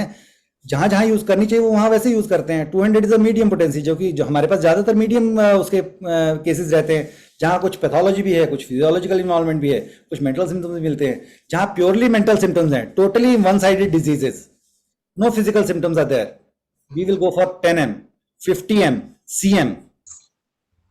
50 मिलीसिमल में कहाँ लिमिटेशंस हैं, कहाँ हम यूज नहीं करना, हमें नहीं करना चाहिए, कहाँ हम रिजल्ट्स नहीं गेन कर सकते. Yes, we do use 50 millesimal with very less side effects और नो साइड इफेक्ट्स और नो होम्योपैथिक एग्रेवेशंस और समथिंग. बट रिजल्ट्स जो है जैसे क्योर हमें चाहिए, फाइब्रॉइड्स कितने जो है वो 50 मिलीसिमल में कैसे देने में वो जो है इंप्रूव करेंगे या क्योर होंगे, it is yet debatable. Ovarian cyst, बड़ी ovarian, large ovarian cyst, 10 by centimetres की ओवेरियन सिस्ट अगर पेट में पड़ी है ओवरी में, तो कहाँ आप 50 मिलीसिमल यूज करोगे, कितनी यूज करोगे, कौन सी पोटेंसी तक जाओगे? 0/1 से शुरू करोगे, 0/30 तक जाओगे, कितना तक यूज करोगे, कब, एंड कैसे रिजल्ट्स देखोगे, एंड यू सी कितने रिजल्ट्स आते हैं. अब you can, it is all, it's open platform. अगर किसी ने उस तरह से अचीव किया है तो he can show the results. Whereas I can show the results. जहाँ मुझे 30 वीकली देनी पड़ी है या 200 वीकली देनी पड़ी है, and fibroids have disappeared. Big ovarian cysts are reducing, they have disappeared. Vitigos, they are shrinking, they are improving. मतलब जहाँ कहीं autoimmune diseases हैं, HLA-B27 positive, ankylosing spondylitis का केस है, he is off any painkiller for last 1 month and even more. एक भी painkiller उसके बाद नहीं लेना पड़ा उसको, because our medicines which are targeting that syphilitic aspect, they have started reversing the disease process. Sir but It may take a year, may take 2 years or 3 years. Time जरूर लगता है, but definite results are there. Sir हमारे old literature में तो सारा जो है high potency 30 को भी हाई पोटेंसी का है, लो पोटेंसी तो वो 3x या 3 या 2 या 6 को कहते हैं. तो सर हम हाई पोटेंसी किसको कंसीडर करें? डॉक्टर हेनिमन ने तो कभी भी नहीं कहा. उनके टाइम में भी आपने देखा कि कितने जो है वो तक होती थी पोटेंसीज. 1m, 10m, cm, उसके बाद dm, फिर उसके बाद mm पोटेंसी तक वहां होती थी. तो आप किसको लो कहोगे, किसको हाई कहोगे? तो बट जितनी भी सर मेडिसिन होती हैं वहाँ पे पोटेंसी तो सब या 3 से शुरू करो या 6 पे लिखी होती है. इससे ज्यादा तो सर वो 30 को भी हाई कहते हैं, 200 को भी हाई कहते हैं. बोरिक में ना उनके रिजल्ट देख लेना आप. जो कहते हैं उनके रिजल्ट्स देखो और जो नहीं कहते हैं उनके रिजल्ट्स देखो. इवन क्लार्क में हाथ कंगन को आरसी क्या?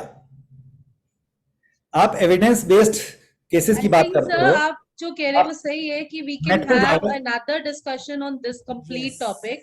Potencies because 9:40 पे है हम अभी. क्योंकि टाइम बहुत ज्यादा 9:40 के आसपास टाइम हो रहा है. रुचि, we can continue with this throughout the night and still we will not be enough. Dr. Ruchi. Yes, Dr. Yes, sir. Unending topic, बड़ा लंबा चलता है वो सारा. ये discussions जो हैं, they need lots of efforts, lots of discussions and a real platform to be discussed. Na? True, yes, sir. Dr. Ruchi, good evening again. I need your permission to ask to the doctors 3 things. First thing would you allow me? Sure. Please. Sir, yes, sir, sure, sir. Okay. First thing, really fantastic that it should go on, could go on, but time is too much. Really appreciable program. My 2 small questions to doctor is that what you can ask, you were talking about embryo. If lady is going to be pregnant or is initially pregnant, what is your collective, even to all ladies doctors, I will ask this thing. What is particular things to advise to have a better pregnancy? Then I will make a second question. As a doctor, it should be uneventful. It should be emotionally very stable. And that is basically depending upon the environment, the family environment, financial conditions that she is facing or whatever, like the environment around that person, that lady, basically has to be amiable. Then only it will be possible that she is going to give birth to a healthy child. If the pregnancy is uneventful, there are hardly any emotional disturbances, the lady remains happy throughout her pregnancy, she is definitely going to give birth to a very healthy, happy child. Right. You are very right. Yeah. Anyway, second question is that about 6 months ago, when there was COVID, a lady in England, a patient for a long time, she had these 2 vaccinations. It went all right, 2 vaccinations. After about 1 or 1.5 months, she started to have a trembling of a right hand, even the half of the arm.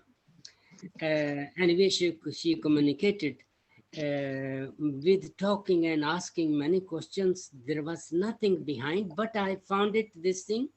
I need your comments later. First thing, it could be vaccination.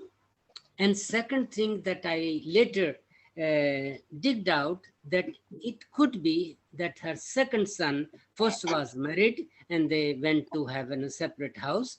But the relations are very good. Second son is planning to go out of the house to stay with the girlfriend. So this is suspecting me to this lady will be left alone, that she don't have a very good relations with the husband, but she's might be having in mind that she will be left alone, fear to be alone. I don't know how to interpret this thing.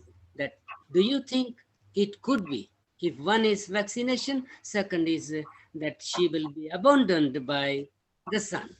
Just tell me which arm she had the trembling in. Pardon? In which arm did she start having that trembling? Right one, right one. Right one. Right. Yes. Because had it been due to sun, it would have been on the left side. Ah, okay, okay. Definite. If she is right-handed person. If she is a left-handed person, then it's a reversed process. Then right hand or right arm trembling could be due to this emotional upset created by the son trying to go with her girlfriend, abandoning her. Yeah. So basically, one more thing, trembling was there. So trembling is a disease of nervous system. Yes. And this is something which is out of control. Of course. Brain knows how to control our muscles, neuromuscular junctions, all those processes are there under the control of brain. And whenever one suffers from a situation which is out of control, then that person will land into nervous system disorders, definitely. This trembling has been there due to out of the sun going out of control, maybe. But we can't deny the side effect of the vaccination as well. Vaccination as well. Because after vaccination, we've seen hundreds of cases. Even I have made a list of 56 or 7 cases which suffered from one or the other side effect after the COVID vaccines were given. Definite. Though they keep denying, but almost every one of us must be having with him or her a record of patients suffering after those vaccinations given. Yeah. Few have developed psoriasis, few have developed nervous system disorders, few have developed some other skin conditions, few have developed gastrointestinal disturbances, few have developed some neurological problems. Otherwise, definitely it is there. Because again, vaccination, as I told you, it is going to disturb the protein or the basic makeup of our body or the homeostasis of our body. And what it results into, again, is determined by the genetic makeup of that person. She was sent to for Thank you, MR sir. in England, but there was no, it's negative. I mean, there's nothing special for the MR of the brain. What the children and the specialist neurologist did it. So if there's nothing, such situations of the brain or nervous system that we could, that as you're telling about either this vaccination. Even in Parkinsonism, even in motor neuron diseases, even in multiple sclerosis and all those diseases, the person does not develop symptoms right in the beginning. First, there are certain changes in the neurons, certain changes in the neuromuscular junction, certain changes in the brain cells, certain degeneration starts. Before that, certain physiological changes are there, and then the trembling starts. And when it gets established, we have definite changes in the brain. The red nucleus degeneration caused in Parkinsonism will be evident when it is well settled, not in the. All right. So what direction you will let me go through to find a right remedy, or which can partially help her to stop it, because she's very worried about that? We have to go into the details of the history. That's right. Exactly. She's what? किस मिट्टी की बनी है वो? पहली चीज. ठीक है ना? क्या जनरल पता है कैसे वो रिस्पॉन्ड करती आई है शुरू से डिफरेंट सिचुएशंस में लाइफ में. डॉक्टर मदान, मैं आपको सजेस्ट करूंगी आप पर्सनली डॉक्टर जैदेव से कंसल्टेशन ले लीजिएगा इस बारे में. Yes, very right. We are really late here. Very late. हाँ, तो डॉक्टर रुचि, आप अगर 1-2 लाइन में जल्दी से इसको समाप्त कर सके. एक लाइन में और कहूंगा. Ma'am, yes sir, please, of course. ठीक है, तो आप सबके लिए एक छोटी सी जो है वो मेरी तरफ से गुजारिश है. कौन कहता है कि आसमां में सुराख नहीं होता? कौन कहता है आसमां में सुराख नहीं होता, एक पत्थर तो तबीयत से उछालो यारों। बिल्कुल उछालेंगे, पक्का उछालेंगे। सो होप आप सबको जो है वो जो मैंने शेयर किया वो ठीक लगा होगा, अच्छा लगा होगा, and I will be ईगरली waiting for your feedbacks and suggestions which will definitely help me improving in my practice as well as my knowledge. So thank you all. Thanks a lot. Thank you very much. Thank you, Dr. sir. Ruchi, And more than absolutely. suggestions, I'm we are requesting, and I'm sure all of us, all others will be joining me in this, to have separate sessions on all the topics and describe them more so that they can come into practice. With so much of availability of patents and combinations, the direct indication of finding the single medicine, working on single medicine and letting it show its definitive work, and the beauty of homeopathy is getting lost to our future generations somehow. A large part of it actually, because Indeed. It's all about shortcuts actually. Yeah. So if we can find a better shortcut which can lead us to the single remedy, then that would be a plus point. I don't know how to sum it up, because like if I just talk about the topics, theory of acutes, miasms, case taking, relationship between, the interesting thing was relationship between repertories and miasmatic background. From which miasmatic background, which repertory are you most likely to find a solution in? And yes, the remedy access as per Dr. Vijayakar, and then later on, the way you added all the other medicines which are not a part of the chart but are definitely a part of our practice, and we do get good results with them. But it is also true that once the acute situations have been handled, when the exacerbations have been handled, we have to fall back to our prolicrits, we have to fall back to our well-proven drugs to get that complete cure or the long-lasting cure, relief in our cases. So the theory of suppression and relating it with genetics and with gestation timings, with emotions and their and corresponding disease conditions. This is something we would like a really long and a long lecture on this, and so that we can because modern medicine is also coming down to these things only, and we already have so much in our repertoire with our medicines for these kind of conditions. When we talk about autism, when we talk about ADHD, yes, there is always then we do go to the gestational history of the mother. And the interesting thing was the concept of concomitants. We keep on insisting, like when kids are learning, they're so stressed about the mental symptoms and getting the mental symptoms out of a patient that they even label things which are probably normal to symptoms without even grading them. So how to evaluate, where to look into, which type of fear, which type, where to look for fear, where, in what conditions to look for anger, that relationships with reference to disease presentation, that's really something that can open up case taking process for everyone concerned. And without taking much time, sir, if you could just we are on the same platform in many groups, if you could just forward the list of books, because I've written it down, but I think maybe we have missed out some spelling or something. The Germanic New Medicine, Hammer's Theory, Indigestible Morsel Conflict, so and Biology of Belief. If you could just give us a list of books which we can refer to, and be well prepared for your lecture. Definitely we'll be if we come with preparation, we'll be learning even more. That has always been my belief. So if you could just give us a list of these topics, that the books and the literature we should be referring to for this the whole concept, that would be great.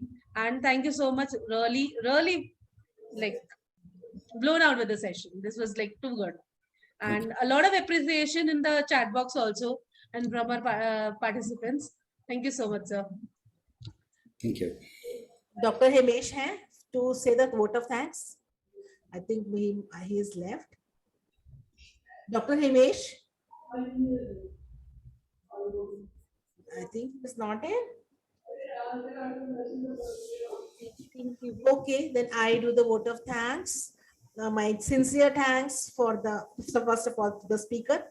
वाकई में इतना enlightening session था, lightening and enlightening, और सबको spellbound करके रखा, बहुत तरह से, और आगे भी इंटरेस्ट जगाया कि हम और भी इसके बारे में पढ़े, जाने और फिर आपसे दोबारा सुने. बहुत अच्छा आपका लेक्चर. Thank you very much doctor Jaidev.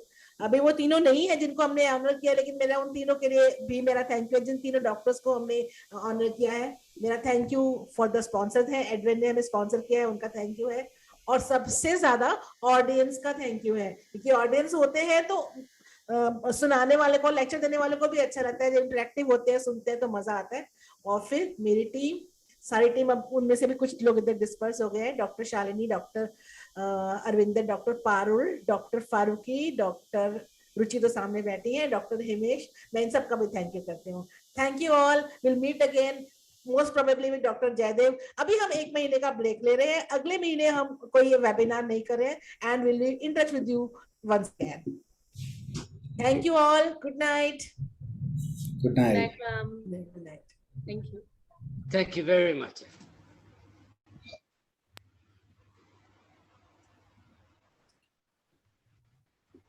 Doctor Jaidev, आपको एंड करनी होगी मीटिंग, क्योंकि आप होस्ट हैं.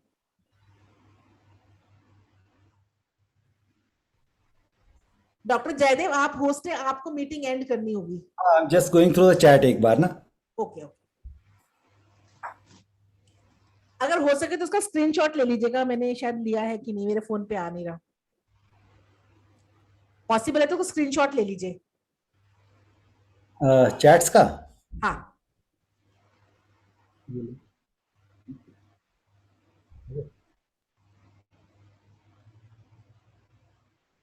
ओके, ठीक है. ठीक है.